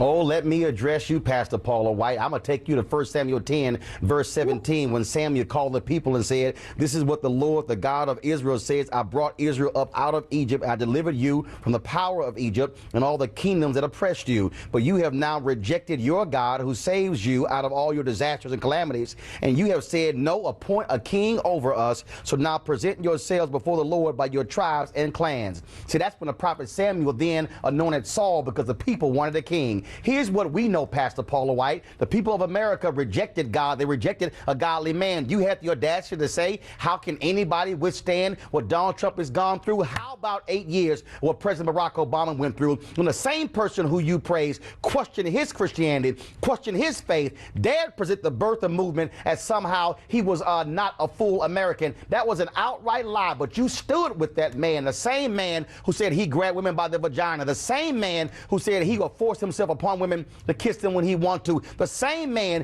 who chastised Senator John McCain, who was a POW, the same man who chastised Mexicans, calling them rapists and calling them criminals, the same man who is not shown at all how to act like, sound like, or be a Christian. Oh, how dare you say that, when the same man you praise and say to pray for said he has seen no reason in his life where he should somehow ask for forgiveness, when we know doggone well the moment of being a Christian is when you have to ask for forgiveness. You have to ask for grace. See, it was Dietrich Bonhoeffer, the German theologian, Pastor Paula White, who called this cheap grace. As when people commit sin, ask for God's forgiveness, and then go out and do it again. Here's the reality, Pastor Paula White. We are going to pray for this president because we have evil in the White House. We have somebody who wants to attack people of color, somebody who wants to attack the poor, somebody who wants to attack Muslims, who wants to break up families. You dare say nobody else has come under this kind of attack? Oh, please explain to me why so many conservative white evangelicals like yourself have been quiet. Tell me why y'all excuse his comments about Charlottesville, where he essentially aligned himself with neo-Nazis and white supremacists. You pastor a church in Orlando, Florida, that Zachary Timms used to pastor, but before he died, as largely an African-American church. I want you to stand in front of them and tell them why in the world they must stand in support with Donald Trump when he is trying to take away their right to vote, when he has a sham voter fraud panel. You tell me how that is Christian. You tell me what is Christian about trying to get rid of the Affordable Care Act, where people who are sick, disenfranchised, will be thrown off and not have health care. Please show me in your Bible where that's somehow a Christian principle. I dare say this, Pastor Paula White, you are supposed to be a prophet, Prophet, not Profit. God calls for the prophetic to stand up, to question people in power, to challenge them. Because let me remind you, it was the prophet Samuel who went to Saul and told him he was doing wrong, who said that you have went against the commandments of God. Let me remind you, Pastor Paula White, it was the prophet Nathan who went to David and said, you sinned against God by laying with Bathsheba. What we need, Pastor Paula White, are not people who wave their Bible trying to get conservative Supreme Court justices. What we need are people who are going to to actually follow that Bible. I suggest you call Reverend Dr. William Barber to have a conversation about what it means to actually be a prophetic voice in the 21st century. I suggest you go read Dr. King's letter from a Birmingham jail, where he was talking to folks just like you who were saying black folks are pushing too much. And I dare say you use a prophetic voice to look Donald Trump in the eye and say it's time for you to stop acting like a grown child and to act like a man, to respect the office of the presidency. What I expect, Pastor Paula White, somebody who has been raised up, who has been built up by virtue of talking and preaching in black churches, to have an understanding of what black folks are going through. So you want us to pray for the president? Oh, we're going to pray for the president. We're going to pray for the country, because the country asked for a king. The country turned their back on God, and now God said, I'm going to give you the desires of your heart, which always ain't good. Pastor Paula White, we got a word for you, and that is be a prophetic voice and don't just be a profitable voice. All right, y'all. So you see my Shelly, go to my iPad. This is what the back of my shirt says. Hashtag bring the funk. Greg Carr, you were here that day. Brother, we needed an organ in here. that was some C.L. Franklin stuff right there, brother. When the great sir, and people ask me all the time, is Roland reading from a paper? No, he's just riffing. Them Bible verses is in his head. No, that was on the top of my head. Look, man, Stanley says... It was amazing, but I'm gonna tell you, what kept going through my mind was, it's good that he's educating the audience, but Paula White don't care. No, but here's the deal, though. No. Trust me. Paula White got wind of that commentary. I'm sure she did. No, and Paula White emailed me. Did she? She was out of the country, and she said my stuff was taken out of the context. We got to talk when we get back. And I emailed her back, and I said, let me know anytime. And then I hit her back about a month ago saying, when are you, after the Washington Post did that big story on her saying how she's in D.C. every week. I said, oh, please let me know when we're going to sit down and talk. And she said, I'll be giving you a call. It has not happened. Oh, but trust me, it got her attention. Well, listen, I'm not surprised. Okay, let me just say this. Of course, are you kidding? Of course it got her attention. It's too powerful not to get her. It got the birds' attention. My point is that she don't care. And that's why you haven't heard from her. Well, actually, she does care, because she has already been in some serious hot water for offending African Americans and people of color. And that video, I know, went viral. They've lost members, they've lost ties. And she has a huge constituency, right? I mean, so listen, before her last incident, I was a patron of Paula White. So no, she does care, and I'm sure she's gonna follow up with you. But aside from that, she does. I need my prayer cloth. Girl, you silly. Okay, because listen, you were preaching. Well, I just had a couple things to say. Just a couple things to say. Appreciate the good like word. I say, I was a little hot. And Greg is right. I don't write these commentaries, y'all. So if I see something, it's kind of like, give me a few minutes.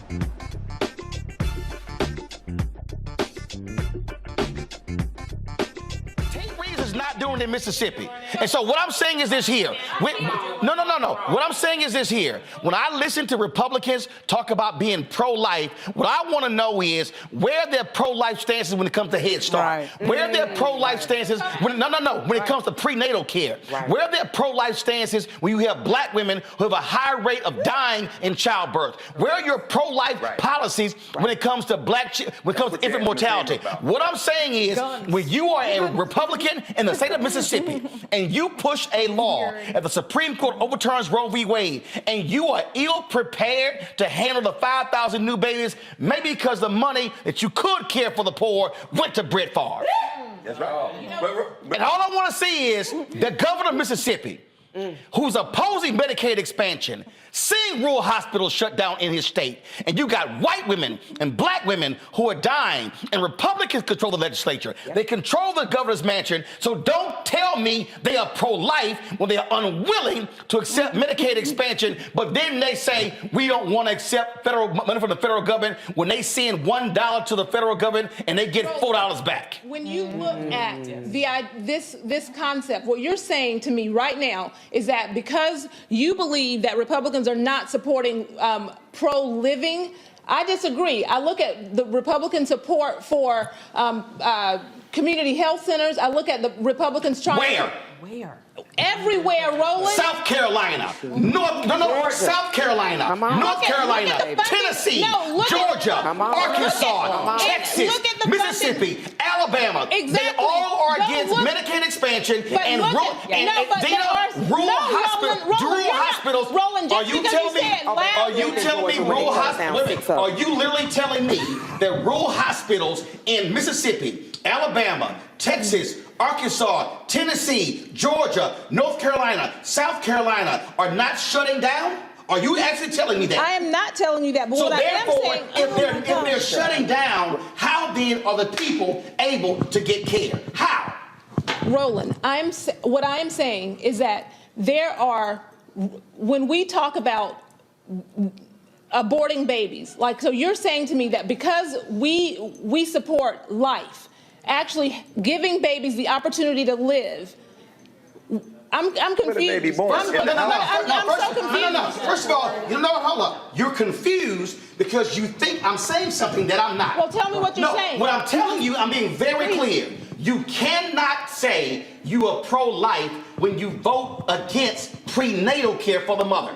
You cannot say you are pro-life when you vote against Head Start. Right. You cannot say you are pro-life when you do not want to expand Medicaid to keep hospitals open. You cannot say you are pro-life when you have OBGYNs who are not available in your state. You cannot say you are pro-life when you have black women who are dying at a higher rate during childbirth and you do nothing public policy-wise to fix it. You cannot say you are pro-life if you allow infant mortality rates to be sky high in areas where there are black and brown people. What that tells me is you are anti-abortion. You are not pro-life. Right. Because if you are pro-life, you care about the child in the womb and when the child is out. And if you are pro-life, you are standing there with black folks when their kids are killed by cops. You are not silent. So if you are pro-life, be pro-life from the womb to the tomb, but not just in the womb. Okay, and so Roland, what I say is that I am pro-life. No, you are. No, I am. Not Governor Tate Reeves, not Governor Lee of Tennessee, not the Republican legislature in North Carolina, not Governor Sarah Huckabee Sanders,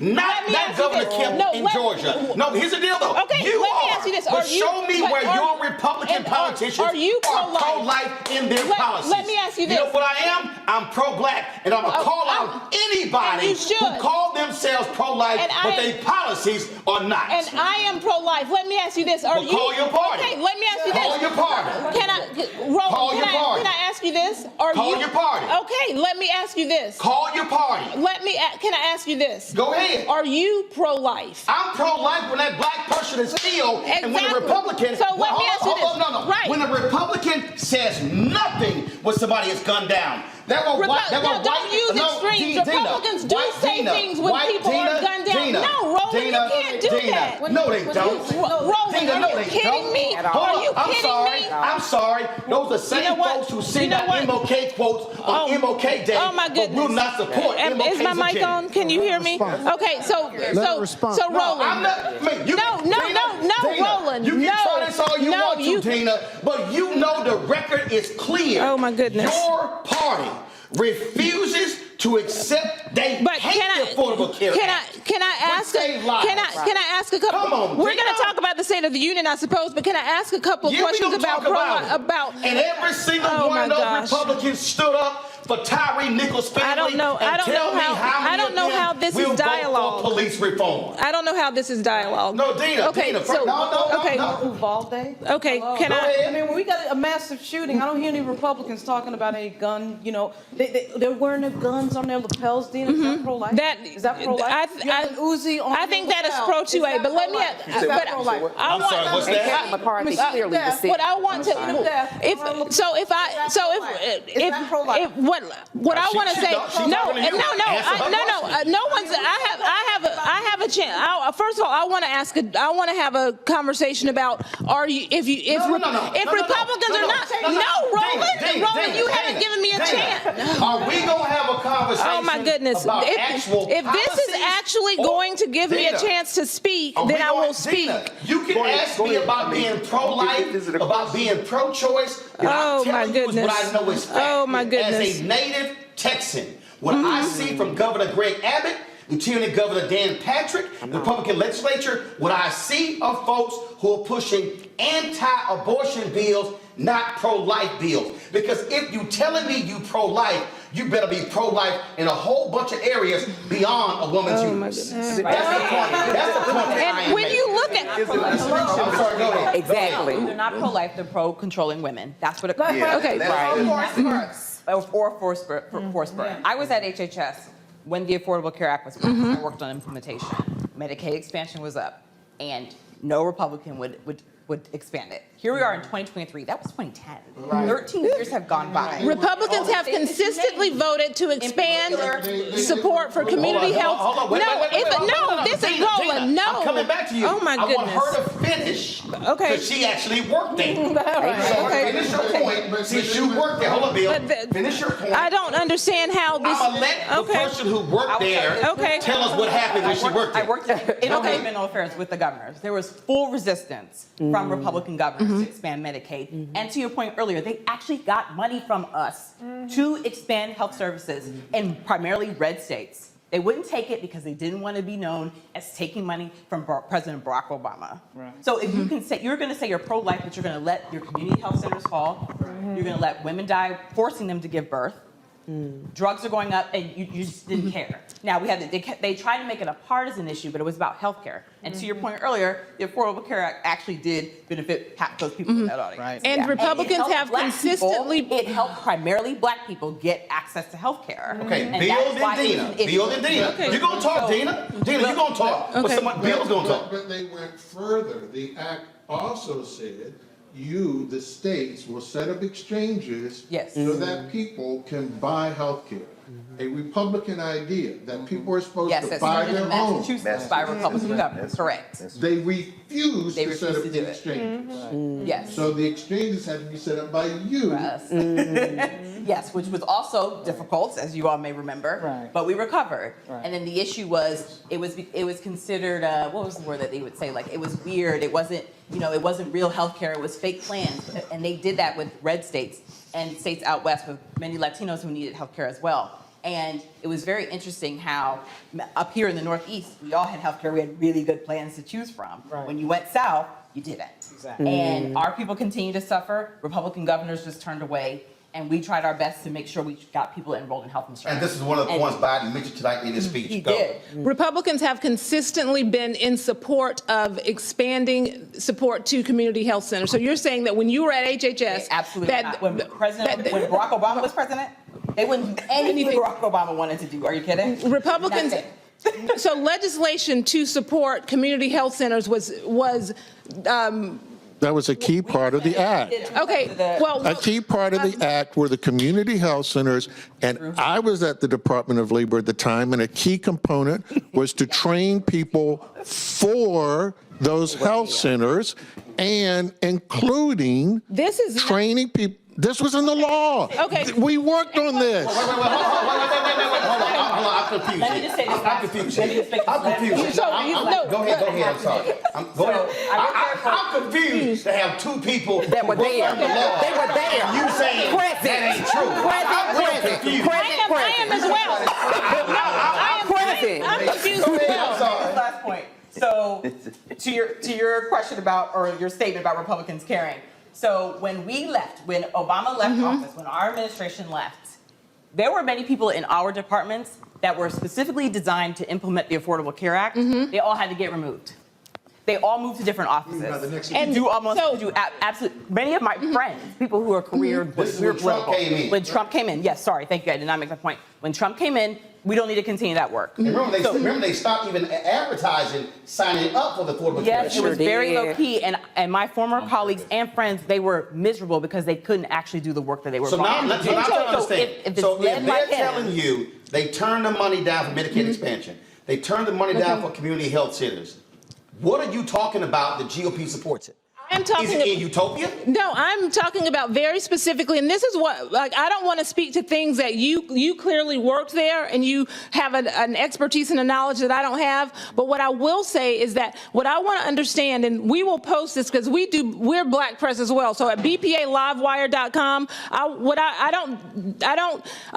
I respect you, and you clearly you've worked there. But what I want to understand is when Republicans made these overtures to not accept this money, I want to understand, because we always have areas where you accept it and something else. Like, we want to make sure that there's a standalone, that Republicans can support community health centers without the stipulations. And I don't so all of these, I don't know. So all these years that I have been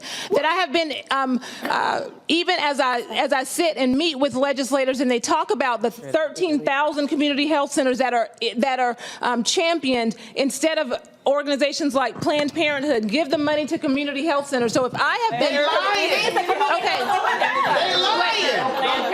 Planned Parenthood is not. Planned Parenthood is a community health center. Planned Parenthood is a community service they provide, but they do health screenings. They do. But the greatest proportion. No, wait a minute, Roland. You're gonna have to Roland. But you had okay. Hold up. You know, Now let's be real clear. This is your show. I get it. Let's be real clear.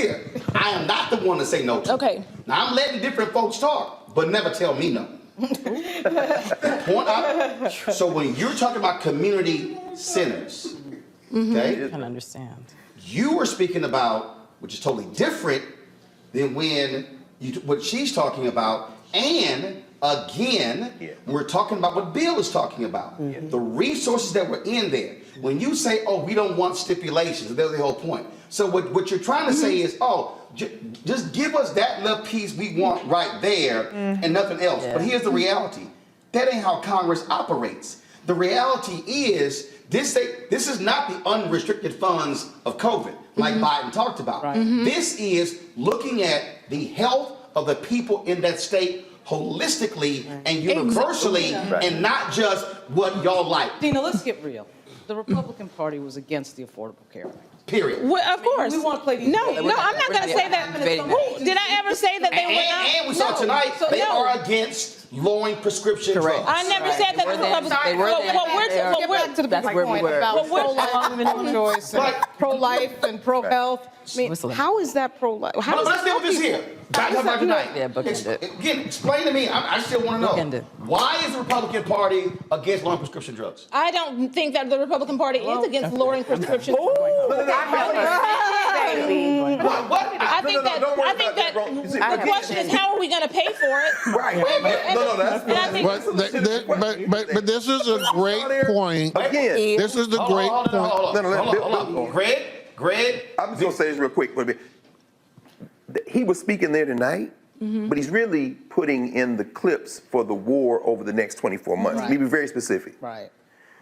When he first, and me and Eric were laughing about this, whoever wrote that section in there on those junk fees needs a raise. Yeah. See, what's going to happen is, imagine this, there's going to be a 2-minute ad with people frustrated at the airport checkout line, with people looking at their cable bill, because he don't know a damn thing about paying no cable bill. But he's talking to very targeted, it's almost like micro-targeting voters. He didn't spend a lot of time on the culture wars, abortion and all that, because that's not going to poll well. But what he seeded in there, the class warfare he snuck in there, when it comes to quadrupling the taxes on the stock buybacks, was for a commercial on rising gas prices. Because they're going to see somebody at the pump, somebody word, and then Joe Biden's voice going to come in and say that I am going to tax the people who he's giving $200 billion in profit. Exactly. He's making commercials. Finally, I'll end with this, because it was a speech, but most people don't watch this. When they're not into policy like this, they're going to watch the commercials that come out over the next 12 months. I'll end with this. I think it's very important. The dignity of work. He kept coming back with that. Who he's talking to is the people who are going to vote. The reason that he's not trying to expand the base now, because Joe Biden and his advisors know very clearly that most people in this country have checked out. They are micro-targeting to win primaries, to win the general election. And guess what? He did not say a word about how he's going to pay for it in terms of dollars. No, he did. No, but he did. But he did. Explain that, because I was about to say. Wait. I'm going to But let the economist tell it. I'm going to break. We come back. Bill, you're going to explain that part about how he said he's going to pay for it. I know that Cliff Albright, Reddit Hudson, Tiffany Lofton, got them on as well. We're going to talk about, again, the police reform aspect of it, the most emotional moment of the night when he introduced Tyree Nichols' family. So a lot more to cover it. I told y'all, Jake Tapper can't do this. No. Rachel Maddow them, they ain't having this conversation. And so this the conversation that we all had growing up in black families where we kept it real and we kept it honest. But here's the deal, because my grandparents taught me, bring your ass to the conversation, start lying, you're gonna get eaten up. So they told us, don't come in here selling wolf tickets because it ain't gonna play.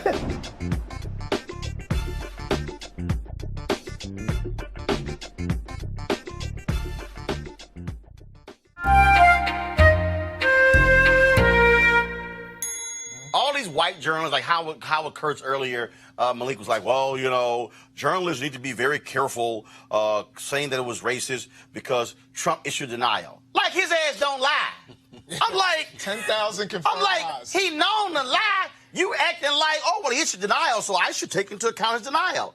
Yeah, well, I don't think that Donald Trump is a racist, and I don't think that the people who voted for him think that he was a racist. I voted. You know his ass a racist. I voted for him. Malik, you know damn well he a racist. I voted for him, and I don't think that Donald Trump. Do you intend to vote for him again? In 2020, absolutely, without a doubt. So you voting for a racist? Well, you know, was his comment racist? Hold up, was this comment racist? It was definitely racially offensive. What the hell is that?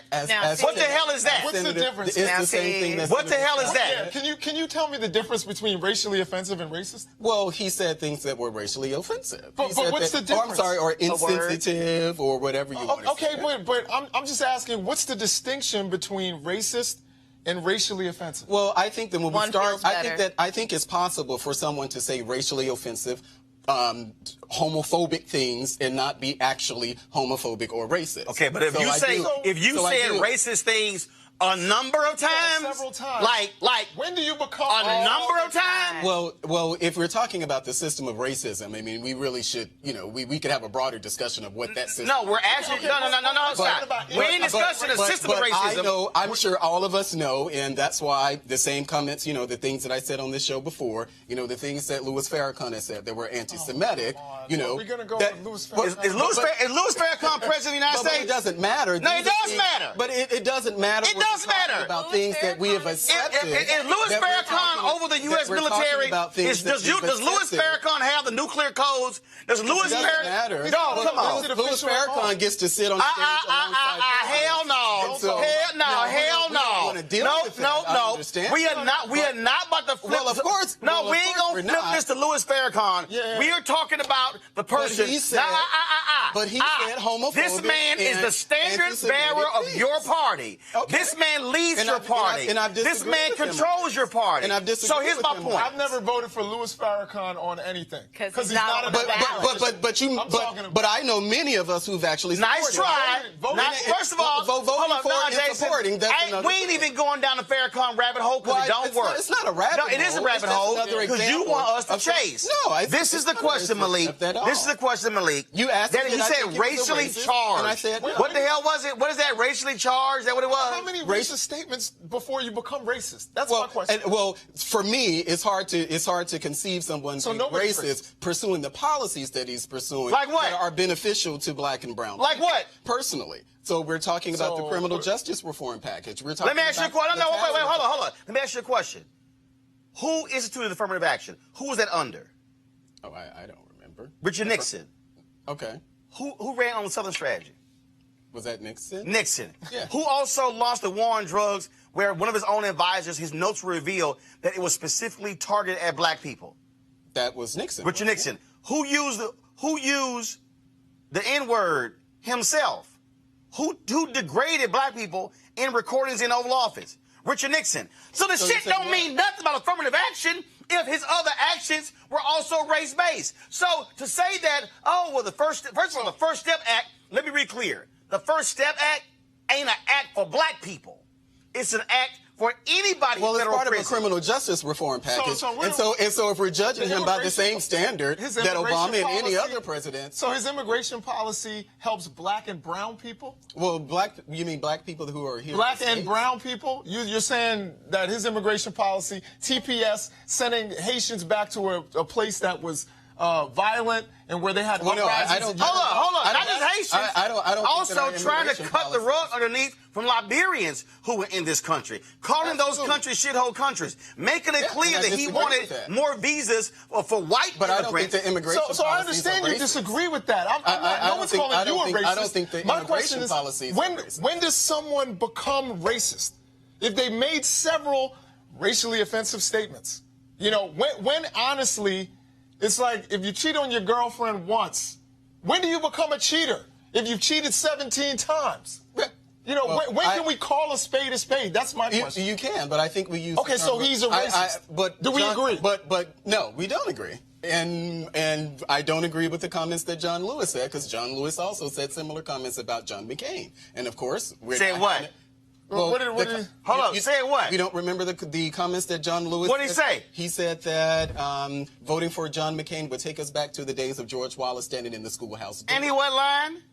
So now, if you are advancing policies, if you are advancing voter suppression policies, you're taking us back to George Wallace Day. Was that what John? Yeah, okay. Is that what John? Nice try. Was doing? Nice try, Malik. Because he said the same thing about Mitt Romney. Nice try, but this is real simple. You voted for a racist. Yeah, and you're going to vote for a racist I'm again. going to vote for him in 2020. Right, and the reality is, what that says is you don't give a damn what he has to say about black people. Well, that's your opinion. No, that's what it's revealing. I'm going to die black. So the fact that but you also ain't got a problem with your Mississippi Confederate flag. But you're not going to challenge my blackness on this show. No, I'm not. Hold on. I'm not because you can't tell me what I'm concerned about as a black man. I'm not. You can't tell me what I'm concerned about as a black man, or I can't be concerned about black people because I'm voting for Donald Trump. So what I said is you're voting for a racist. That's what you're doing. Well, that's your opinion. And that's what you know. That's a fact. Well, that's your what opinion. you're doing. That's your opinion, and I just disagree. So, fact of the matter is, so yes, I'm you're voting for a racist. You voted for a racist. Despite whatever you're going to still vote for a racist, and that's undeniable.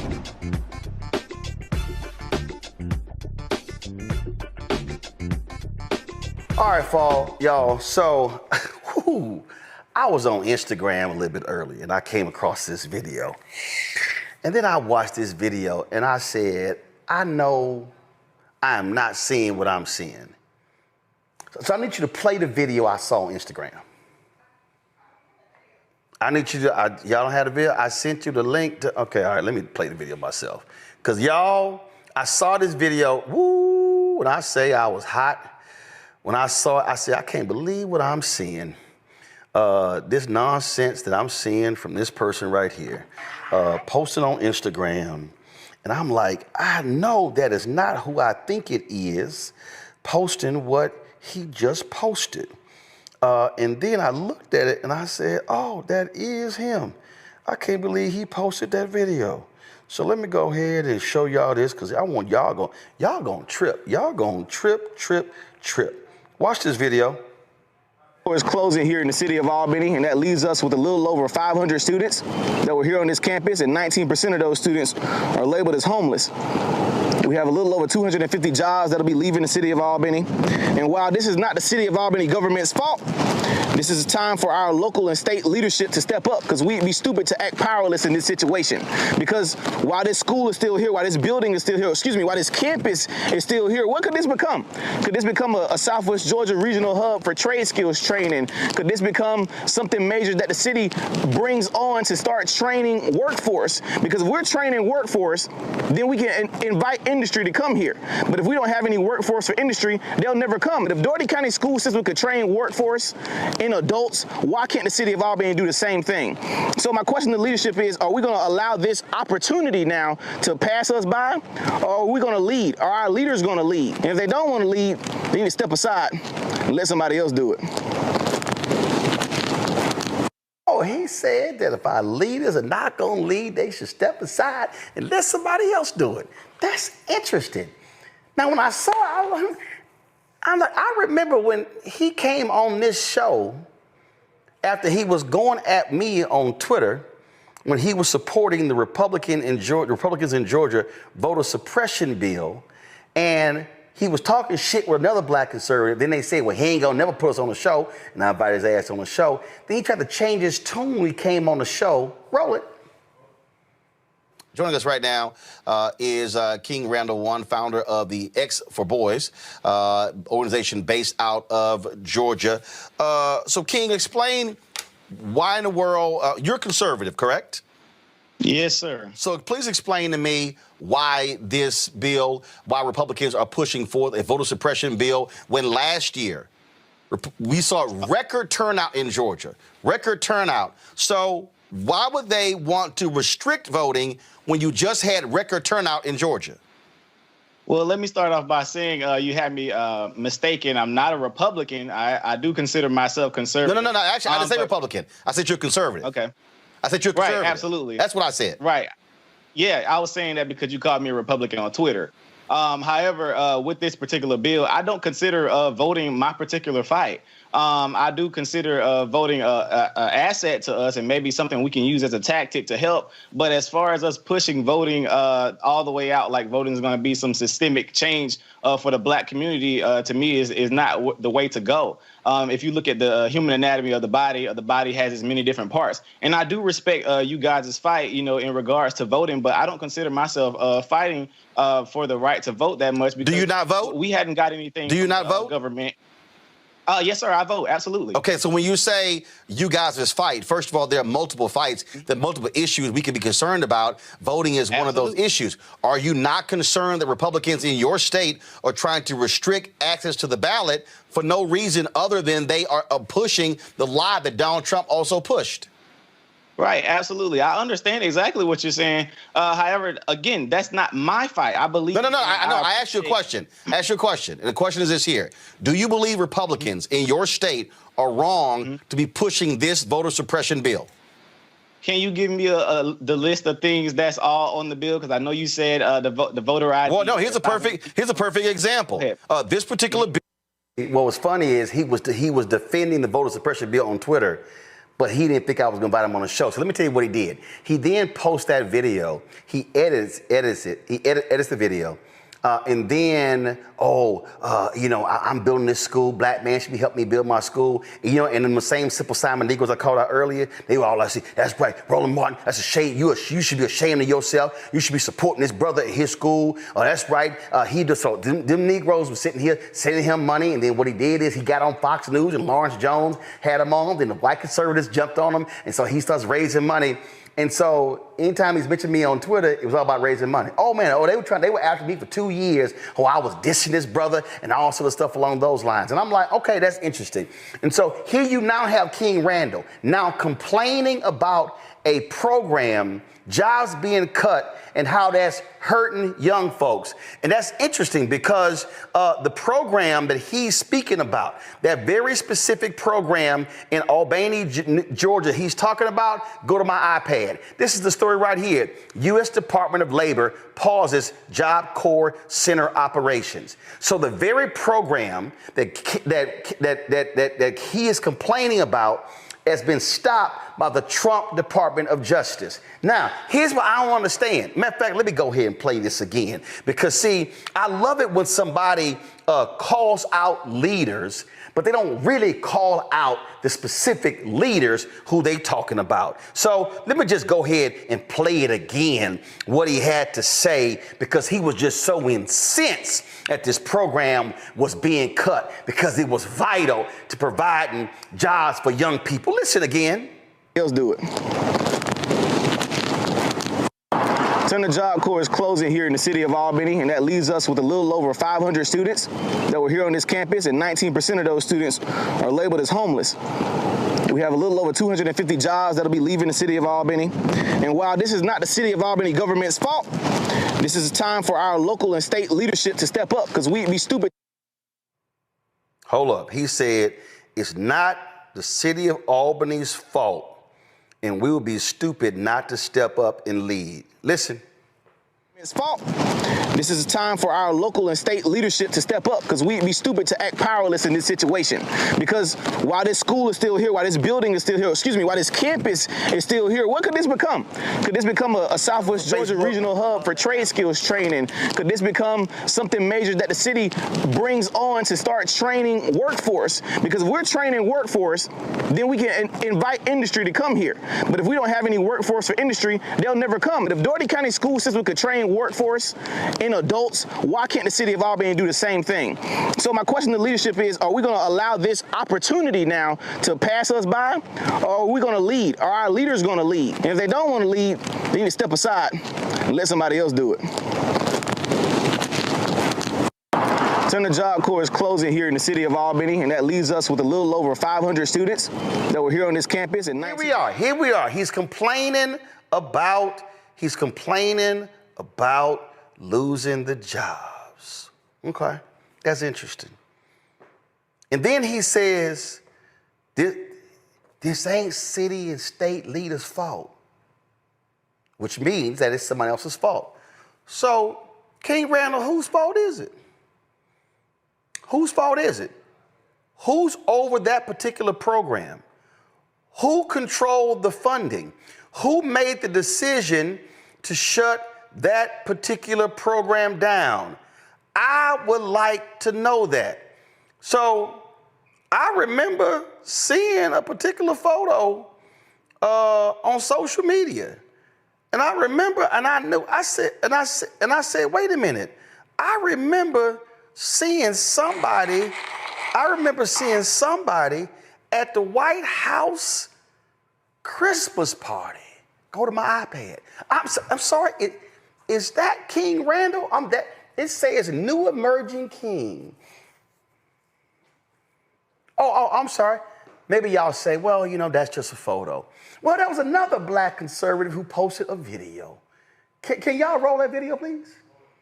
This is the White House to celebrate Black History Month, despite the media alleging that it was canceled by President Trump. But like always, fake news. I landed safely thanks to Delta Airlines and time to take a quick shower before throwing on my Sunday's best. Here I'm rocking my Palazzo sports jacket with a black turtleneck and a black Bailey fedora. Soon after this, I ran into my Blexit family on the way to the White House, but I must give a shout out to the guy that made it all happen, Pierre Wilson. He is the real deal, but with moves like this, he's clearly not like us. We were all smiles, waiting in line in this 20-degree weather to get inside to celebrate this momentous occasion because of what it meant to all of us.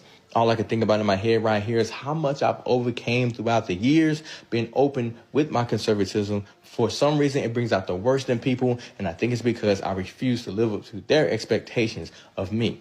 While I was in the White House, I wasn't quite sure how much I could record, but the security guard reassured me that we had free reign to capture whatever we wanted, so I took full advantage. While I was in the restroom, though, I noticed these napkins with the presidential seal on them, and it almost felt disrespectful to use it and toss it straight into the trash can. They rolled out the red carpet for everyone.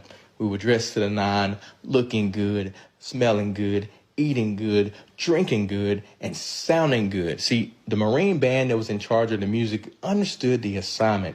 They were playing everything from Earth, Wind, and Fire all the way down to Sam Cooke, making this a magical time. Everything opened up by a classical version of America the Beautiful, set in the atmosphere. And it was great to be surrounded by so many of my favorite people: Michaela Montgomery, David Harris Jr., Terrence K. Williams. Go back.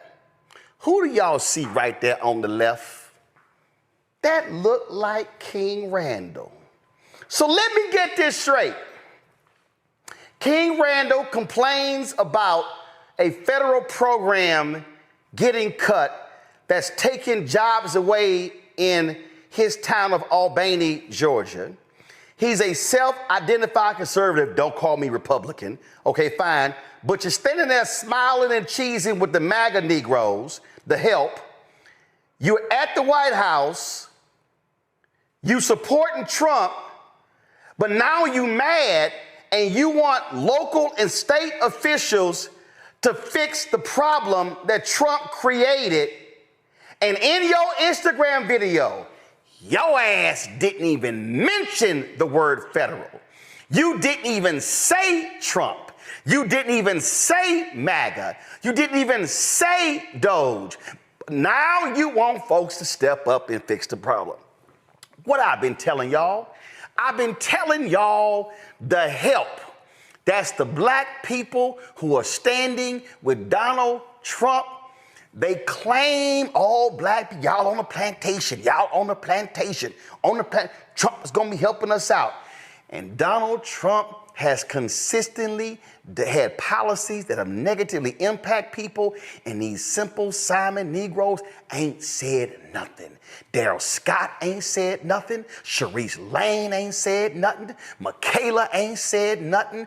Angela Stanton King ain't said nothing. We can go. Joseph Pinion ain't said nothing. Terrence Williams ain't said nothing. David Harris Jr. ain't said nothing. Byron Donalds ain't said nothing. Tim Scott ain't said nothing. Wesley Hunt ain't said nothing.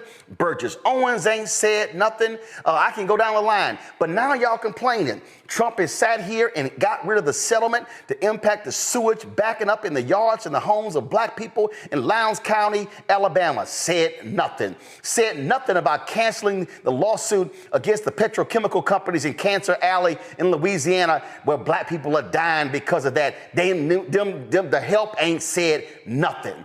So now you want us. Now you want to call on folks to stand up and fix the program. Come on, King Randall. You're supposed to be big and bold. You're supposed to be a big man on campus. Why is it you won't even say Donald Trump? You won't even say MAGA. You know why? Because y'all scared of your daddy. Because y'all scared he not going to invite y'all back to the White House. And see, y'all love talking about, but y'all won't say nothing. Oh, trust me, I lit Obama up on several different things. I did the same thing with Biden. See, I believe in accountability. I don't just sit here and say one thing, but see, they real quiet. All this stuff that's negatively impacted black people, all of them are quiet. They ain't saying nothing. Not a word. So come on, Randall.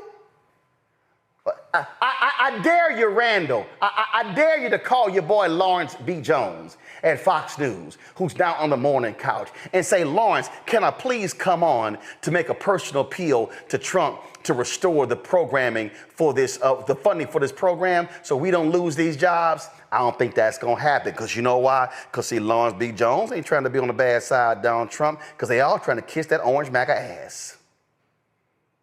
So isn't it interesting that you come on my show, you talk shit on Twitter, you didn't think I was going to invite you, then you did a bait and switch where you came on my show, then you used my show to raise money for your school, but now you complain about job losses of young people in your town, and it's Trump's fault and you ain't saying a word. Ain't that interesting? I guess that's how it goes these days, Michaela. The help is quiet when it's time to speak up. I mean, that's why I wonder why. Melinda, I'm sorry. Go it's ahead. okay. It's okay. You were going off about Michaela. You're living rent-free in your head. You're upset. I get it. But no, I just think it's funny that people like us are apparently on the plantation, but we're not afraid to actually criticize our party or people that we vote for, but they will not say anything about Trump when it is explicitly his fault. I just looked it up. It's the Department of Labor, and it's about his budget. That's why they cut the Job Corps program. So it is directly a result of him voting for Trump, and he doesn't want to have to reconcile with the fact that he was a part of the problem that made this happen. No, Michael. Well, Roland,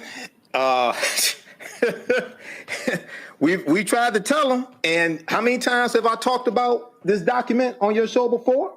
Okay, this deals with the policies of the Biden-Harris administration that help black people. The Biden-Harris administration advances equity, opportunity for black Americans and communities across the country. Okay, this documents that. And right now, Donald Trump is wiping out the advancement that African Americans have made going back to the 1960s. On day one, he revoked Executive Order 11246, which was affirmative action. On day one, he revoked Executive Order 11985, which Biden signed on his first day in office, which put in motion all this that happened because that executive order dealt with equity and that immensely helped African Americans. So yes, it's good to have an independent school. We've been doing that for decades, independent schools, but we have to understand how politics impacts every aspect of your life, and your understanding of politics is directly related to your understanding of history. So there's a lot of people talking about politics that don't understand history. Matt? I don't have anything profound to add, but all I'll say is that I think it's a missed opportunity because you think, if you look at this from a nuanced perspective, I mean, this is an opportunity, right, for local people to, invest in this lost job program. But the issue with that is you don't have credibility if you don't call out why the job program was lost, which is your point. And that's the issue that I see here. I mean, it looks like this brother theoretically is trying to do something good in his community, but you lose credibility when you don't say why it's no longer there and why your desire to have proximity to power is more important than the actual things you claim to stand for, which is, having jobs in the community. You should be able to say this is gone because of a Trump policy, the same way you would surely say if that program was lost under Mr. Biden's administration, that this is no longer here because the Biden administration took it away from you. Unless you're willing to call a spade, you aren't credible. And I don't see why you wouldn't do that here. But I understand you got to kiss the ring. And that's what we're seeing conservatives of all colors do. They're all afraid to call out Trump. They're all afraid to call out his insanity because they want to keep that proximity to power. And that's why y'all need to go ahead. Y'all got our t-shirt. That's why y'all need to get our new shirt. Hashtag we tried to tell you. FAFO 2025. That's why we got that shirt right there, because probably 2025, a bunch of y'all fucking around and y'all finding out real quick. All right. Somebody in the chat room said, damn, Ro, you on one today. Yes, I am.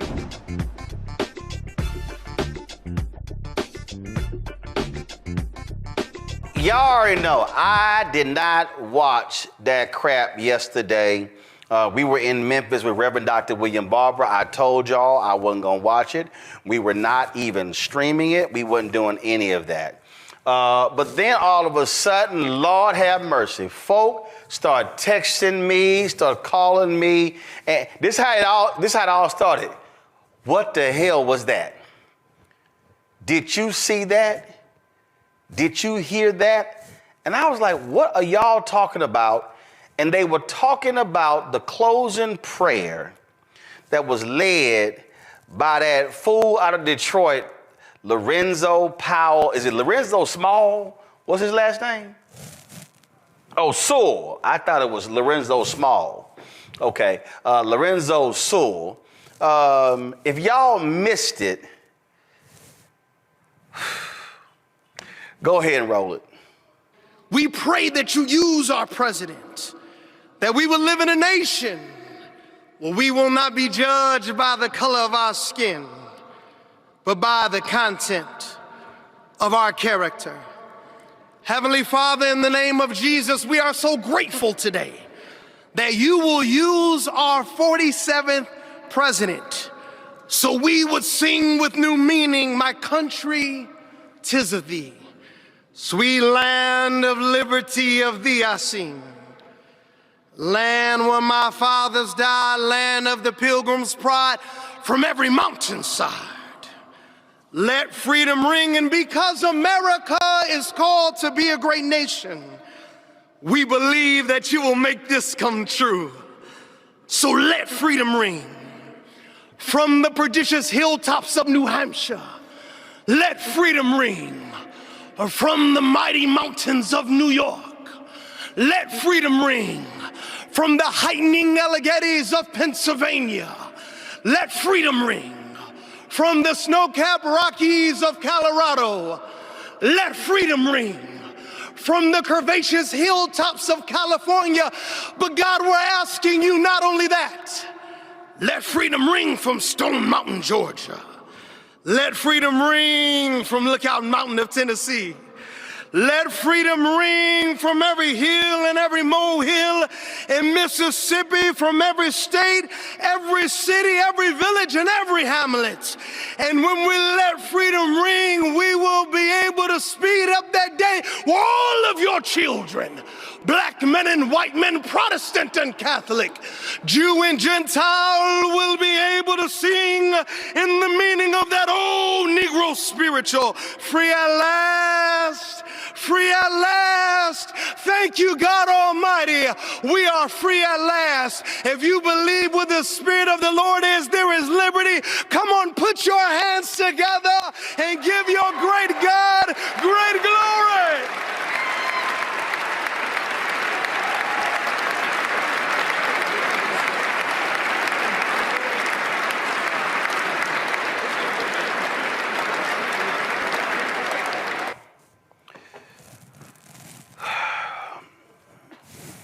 You know what I can't stand? I can't stand, and let me be real clear with y'all, and y'all know that there are certain words I do not use on this show. I don't let people use it, I don't use it.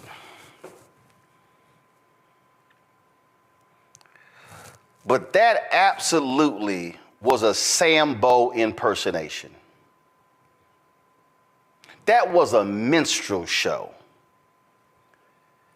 That was a damn abomination where that ratchet ass so-called preacher would dare use the words of Reverend Dr. Martin Luther King Jr.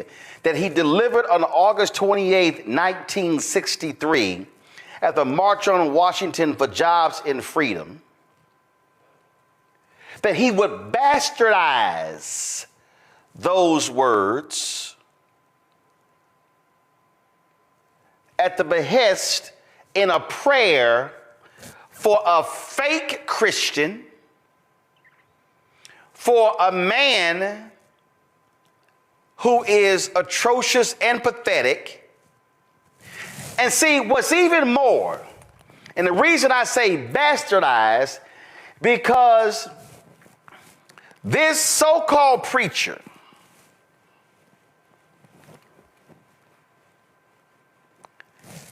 skipped over what King said at the top of the speech, skipped over voting rights. He skipped over the check stamp insufficient fund. He skipped over police brutality. See, what he did is what all these other white Republicans love to do. They love to talk about the bottom of the I Have a Dream speech. They love that part, but they never want to deal with the real stuff in the top. See, they don't want to deal with the reality of what folk are facing. No, what he'd rather do was do some fake ass audition for Juilliard or some acting school by standing there and waving his hands and just all of this. He reminded me of Spike Lee's movie Bamboozled. Roll it. Make headlines. The Huxtables, Cosby, a genius, revolutionary, but we can't go down that road again. The network does not want to see Negroes on television unless they are buffoons. Have you ever thought about just quitting? I have a contract. The only way I get out of that is if I get fired, and that is what I intend to do. I know you're familiar with minstrel shows, variety shows, like in Living Color. Right. That was dope. Man Tan, the new millennium minstrel show. We're gonna need a little more money for this. This could be bigger than Friends, Ally McBeal, even my boys Amos and Andy. Damn. You're putting white actors in blackface? We're using black actors with blacker faces. Hollywood! Hollywood! Hollywood! Show this fall. Right on, man. Yeah, great show. You won't believe what's coming to your television. Sleep and Eat and Mantan are lazy and unemployed. Do your stuff. But we are certainly not saying anything about the entire African American community. What's sweeping the nation? And what's coloring the way you see the world. Yo, we can't let this injustice go by, man. Not this time, man. You know what I'm saying? Nah, man. You know what I'm saying? You know what I mean? You know what I'm saying?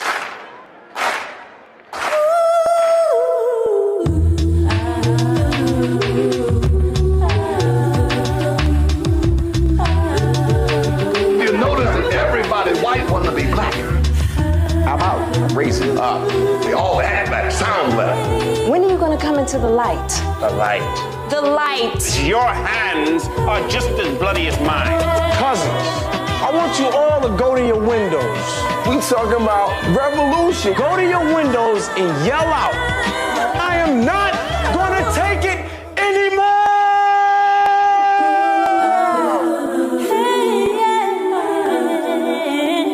I don't want anything to do with anything black for at least a week.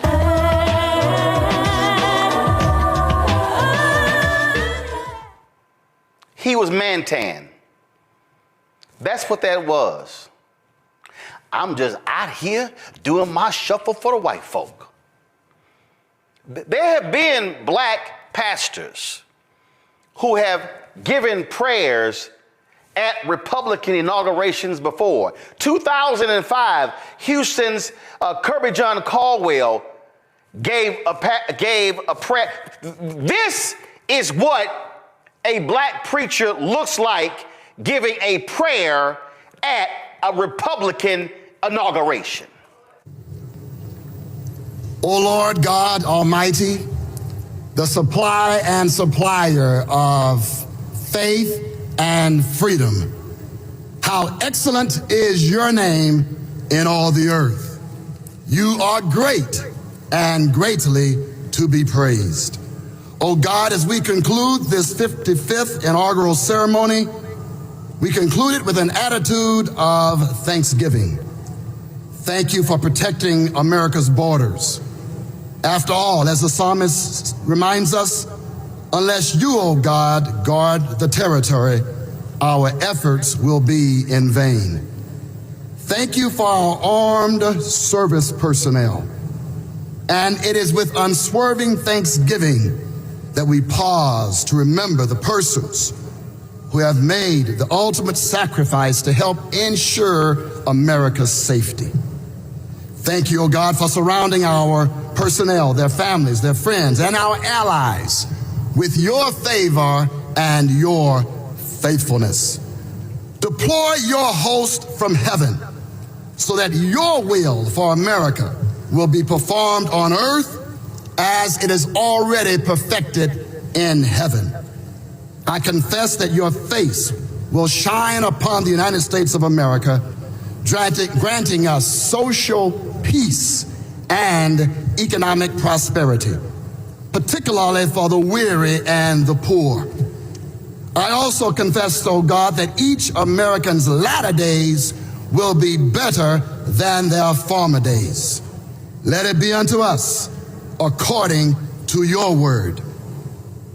Rally the Republicans, the Democrats, and the independents around your common good so that America will truly become one nation under God, indivisible, with liberty, justice, and equal opportunity for all, including the least, the last, and the lost.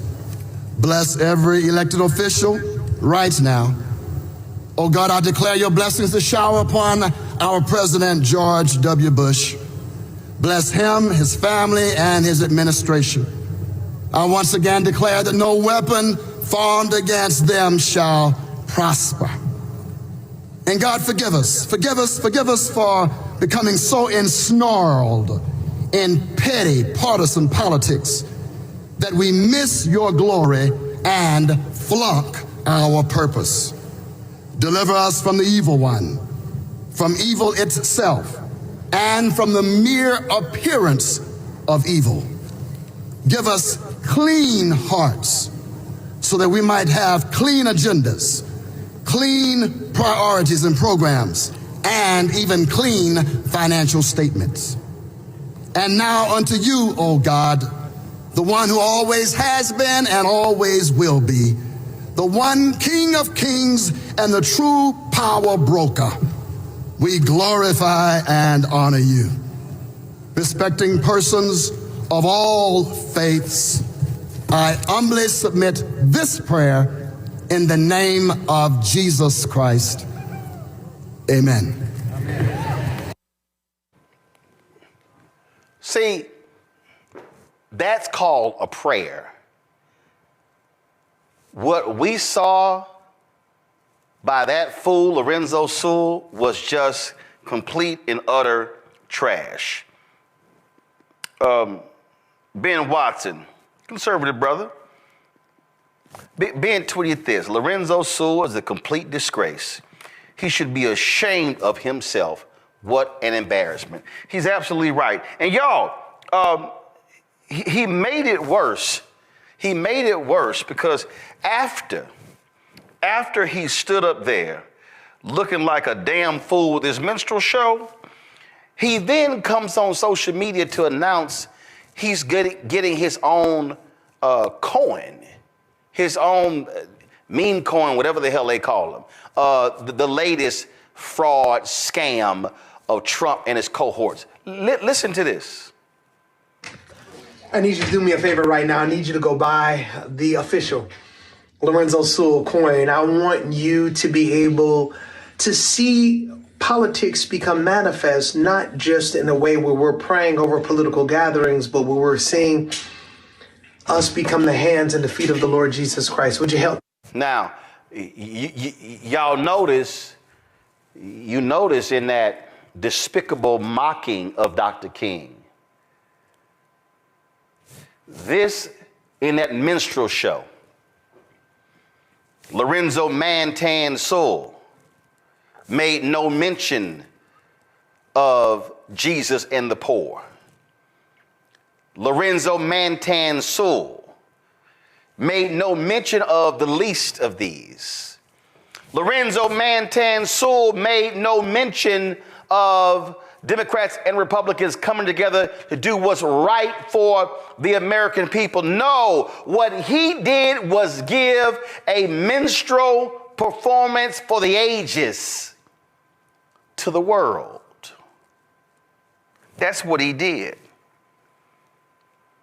But see, he didn't have the dignity nor the biblical understanding nor the gravitas, nor the common sense of Bishop Marion Edgar Budd, the bishop of the Episcopal Church Diocese of Washington, D.C., because see, today they had a national prayer service, and in her prayer, this is what she said to Trump and Vance and others assembled in the National Cathedral. Let me make one final plea, Mr. President. Millions have put their trust in you. And as you told the nation yesterday, you have felt the providential hand of a loving God.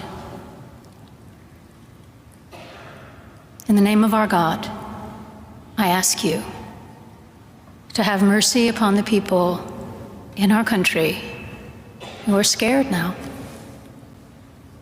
There are gay, lesbian, and transgender children in Democratic, Republican, and independent families, some who fear for their lives. And the people who pick our crops and clean our office buildings, who labor in poultry farms and meat packing plants, who wash the dishes after we eat in restaurants and work the night shifts in hospitals, they may not be citizens or have the proper documentation, but the vast majority of immigrants are not criminals. They pay taxes and are good neighbors. They are faithful members of our churches and mosques, synagogues, wadara, and temples. I ask you to have mercy, Mr. President, on those in our communities whose children fear that their parents will be taken away, and that you help those who are fleeing war zones and persecution in their own lands to find compassion and welcome here. Our God teaches us that we are to be merciful to the stranger, for we were all once strangers in this land. May God grant us the strength and courage to honor the dignity of every human being, to speak the truth to one another in love, and walk humbly with each other and our God for the good of all people in this nation and the world. Amen.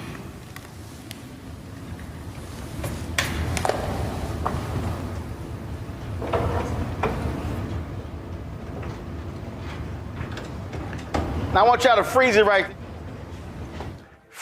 there. Now I want everybody to watching, put me in the 2 box. When everybody to watch to understand something, that here's a bishop talking about being merciful, who's talking about the poor, who's talking about the hardworking. Yet, she's talking about immigrants. She's talking about all of that. It's 2 immigrants sitting on the front row. Trump's wife, Vance's wife. Go to full screen of them. That's 2 immigrants sitting on the front row. Sitting behind him is his son. Sitting next to her, you see the daughter. You see, guess what? They are the children of an immigrant that was his first wife. Oh, and the right, they upset with that bishop. How dare she talk to him like that? And when he was asked coming back to the White House, it could have been better. He didn't like the service because he didn't like being confronted with the word of God. He didn't like a prophetic voice challenging him to do what's right. You know why? Because just yesterday, this modern version of King Saul stood up at the inauguration and chastised and condemned and just ripped apart the administration of Harris, of Biden and Harris, sitting right beside him. He didn't have a sense of dignity. He didn't have any morality. He didn't have any decency. He didn't put forth a vision of the nation moving forward. Talked about how awful and degrading and how bad things have been. That's because he is not a Christian. He is not a moral man, because if you actually know the word, if you actually go to church, by the way, no president has gone to church more than Joe Biden. If you understand the power of the word, then you would have never, ever said this. Go to my iPad. Thinking, which is a great book. But have you ever asked God for forgiveness?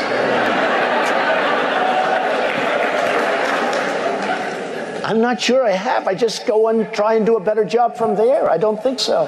I think if I do something wrong, I think I just try and make it right.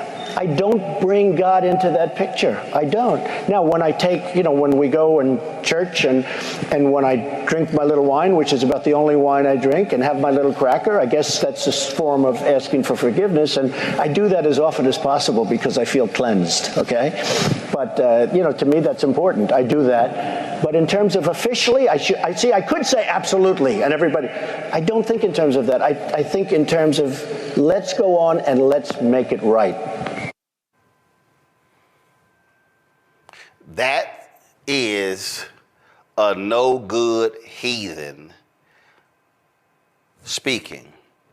And all of these white conservative evangelicals, and you can throw in some black ones too, have fallen for the okie doke.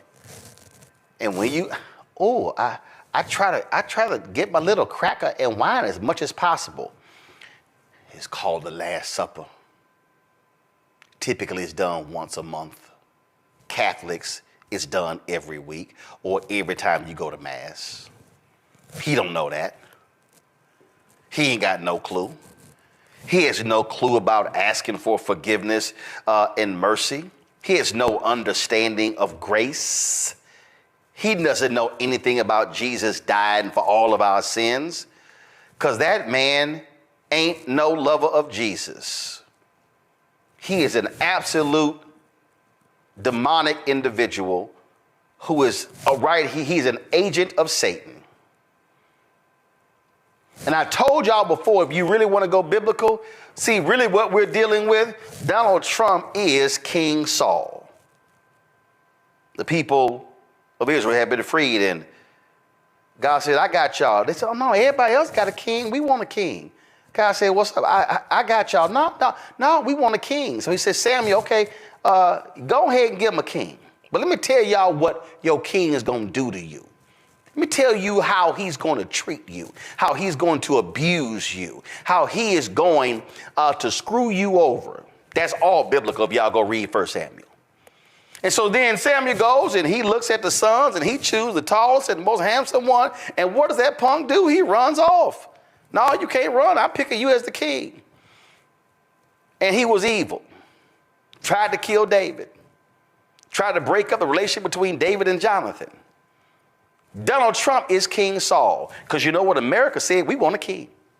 Oh, we want a king. Can we give us a king? Give us a king. So in his speech, I think that God saved me from the assassination because God wanted to make America great again. No, I think it's a little different, Don. I think God said, America, I'm going to give y'all the desires of your heart.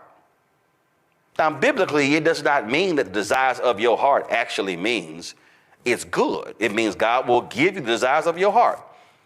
So America said, we don't care about January 6th. America said, we don't care about his ethics. We don't care about him grabbing women by their vagina. We don't care about his mistreatment. We don't care that he didn't pay people, businesses who did work for him. We don't care about the lawsuits. We don't care about the lying. We don't care about the mistreatment. We don't care about the degrading rhetoric. We don't care about none of that. We want a king. And what did he say? Day one, I'm going to be a dictator. Well, we've already seen that. But when you stand before the world to give a closing prayer, and then what you do is literally prostitute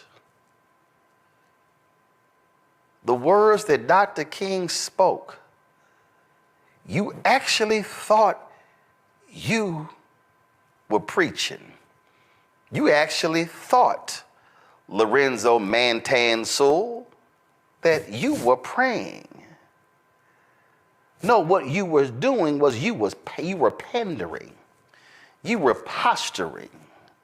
You were presenting yourself to America as America's lawn jockey. And see, I said it. Those are words and phrases I don't use to describe folk on my show, but you took it to a whole new level.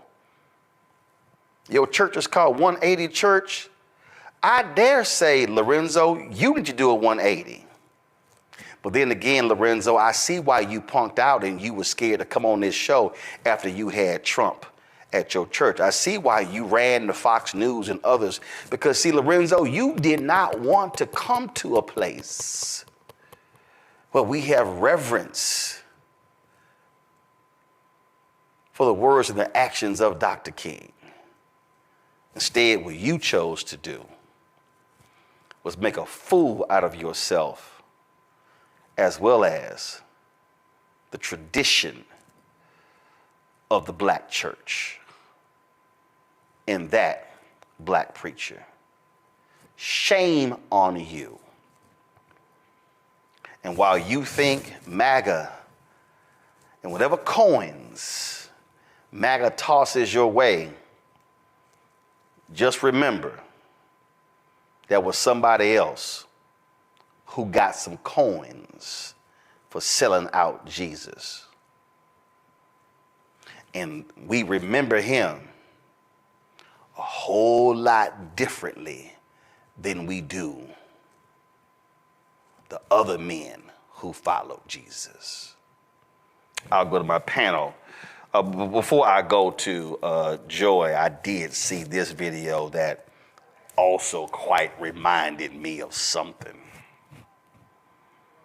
Oh, Gen X, I cannot be the only one who thought this while I was watching this fella during the inauguration. Please tell me that I'm not the only one. Take a look at this and then take a look at what I thought of. Let freedom ring from Stone Mountain, Georgia. Let freedom ring from Lookout Mountain of Tennessee. And, well, this here's what I thought of. Only God can give that woman the kind of joy she had right there. Can I get an amen? Yes! Come on now. I cannot be the only one. Please tell me I'm not the only one. Oh, Gen X.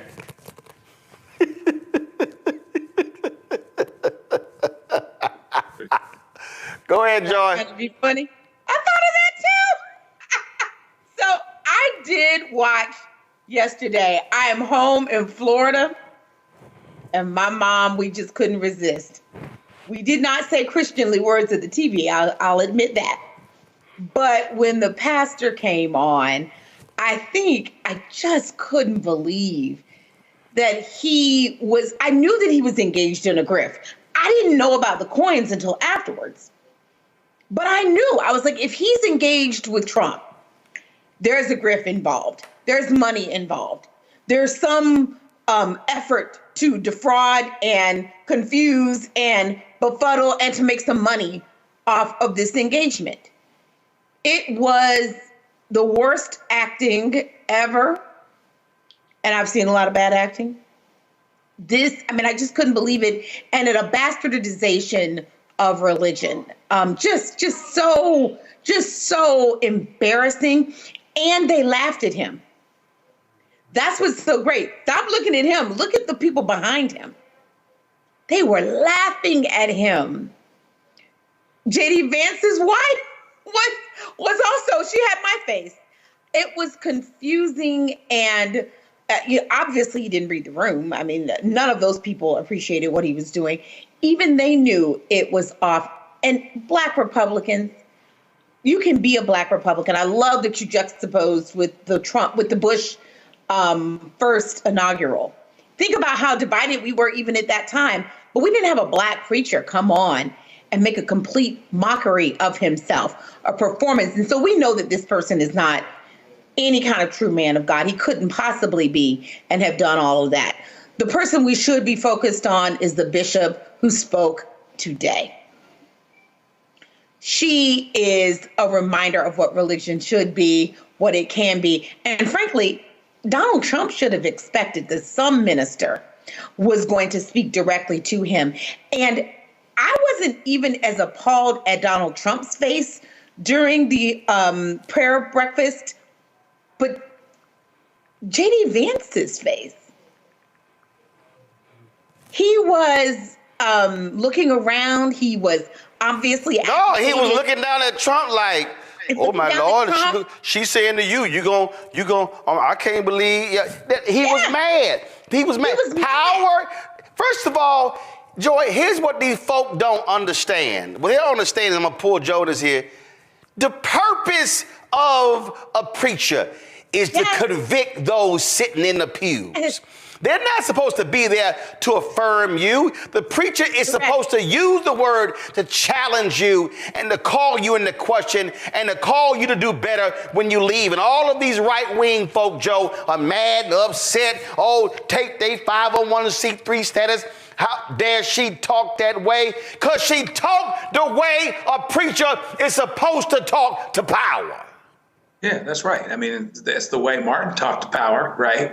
And we whitewash how this country, as a country, we whitewash how we felt about Martin as if he wasn't killed violently, which he was. And so, a preacher is always going to call us to our highest purpose, to our highest morals, and they'll use the word actually to do it. So it was a bastardization of Dr. King's words to take his favorite parts of the speech, but not the other parts that really call into question what it is that's going on with those that are the least of us, right?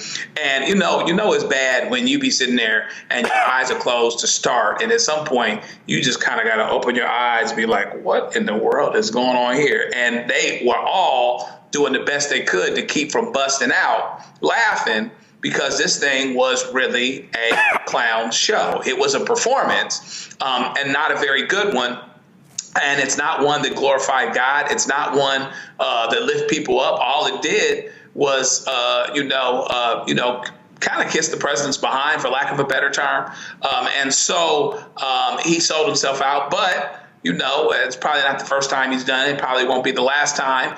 And since he was on minutes later talking about getting a commemorative coin, you know what his purpose is. And so the ministry yesterday did the right job. She did the right thing in terms of speaking to what it is that is supposed to be arisen out of us, our best instincts, reminding you this is the standard. You are in power and you have a position, and you have an ability to do this. And there'll also be accountability for not doing it. But that's another thing that the people that seem to be so excited that Donald Trump won, the evangelical types, the Christian types, or whatever else, they're not tripping off him not putting his hand on the Bible. Let Obama not put his hand on the Bible when he was swearing, I knew he was a Muslim and this and that and everything. Hell, they got mad at him over a flag pin. Right, yeah. In a tan suit. The hypocrisy is nuts. And what's so bad is that as a Christian, you stand on the outside and you just see non-Christians looking at this being like, nah, I'm good. Ain't no reason to jump into this because this ain't what's cracking like at all. So, it's going to be interesting to see how it all turns out and see the moment and time in which these so-called preachers stop undermining and undercutting their own salvation in order to kowtow to the president. Here's what I find to be hilarious, Mustafa. Go to my iPad. This fool he did an interview with a bunch of different people yesterday, and he said, quote, if you take politics out of the Bible, you have no Bible. He said that religious leaders need to, quote, equip all people to understand that the Bible is a political book. Well, it's interesting, Mustafa, because there's a whole bunch of stuff he skipped. There's a whole bunch of stuff he didn't want to bring up. And see, again, what offends me is that you want to quote Dr. King on MLK Day, and you want to talk about content of character and all that stuff, and from the hills and all that, but you skipped over the thesis.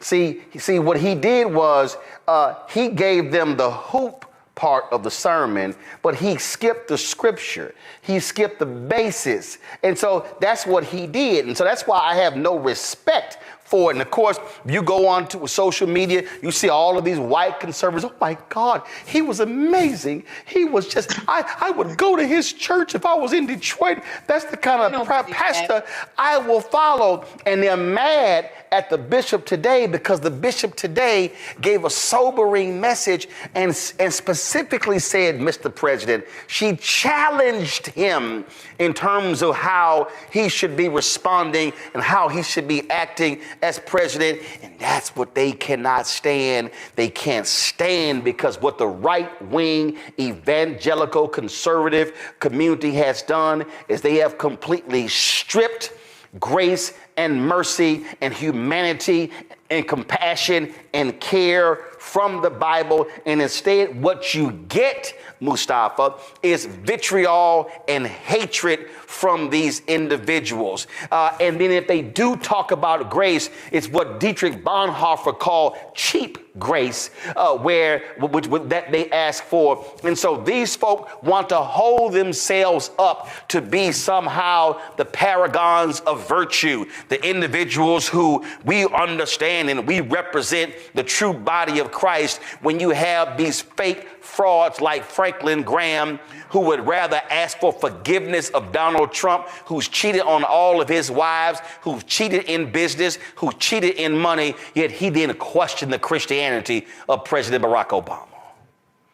Yeah, well, one side of my family is ministers and deacons and deaconesses. So one of the things that I was taught as a young boy is that you don't play with God.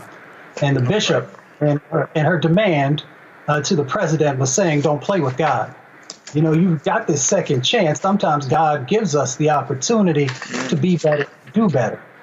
So I hope that he does. Some folks, would probably not go that far, but I truly do, because I understand how many vulnerable people are out there. But, the other day I was also meditating and praying, and then I started writing.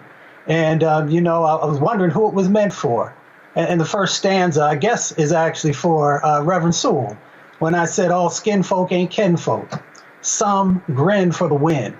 Tap shoes clacking, backroom dealing, soul on auction, truth revealing. Dollars fold, but integrity bends. When devils pay, some friendships ends. So, I hope that he will realize the opportunity that he has. He's going to continue to have some form of a platform. I hope that that platform will be focused on our most vulnerable communities, on folks who are looking for some grace, who are looking for some protection, who are looking for some opportunity. And I hope as a minister that he would understand that that is the roots that he's supposed to come from, and that he will continue to share that message if he has the ear of the president, that he needs to do better with this second opportunity he has. Not the second opportunity at the presidency, but that second opportunity to actually be able to breathe in some air, to have a heartbeat continue on. There's I would not play with God if I had those types of situations. I wouldn't play with God anyway. But, we'll see how it all plays out.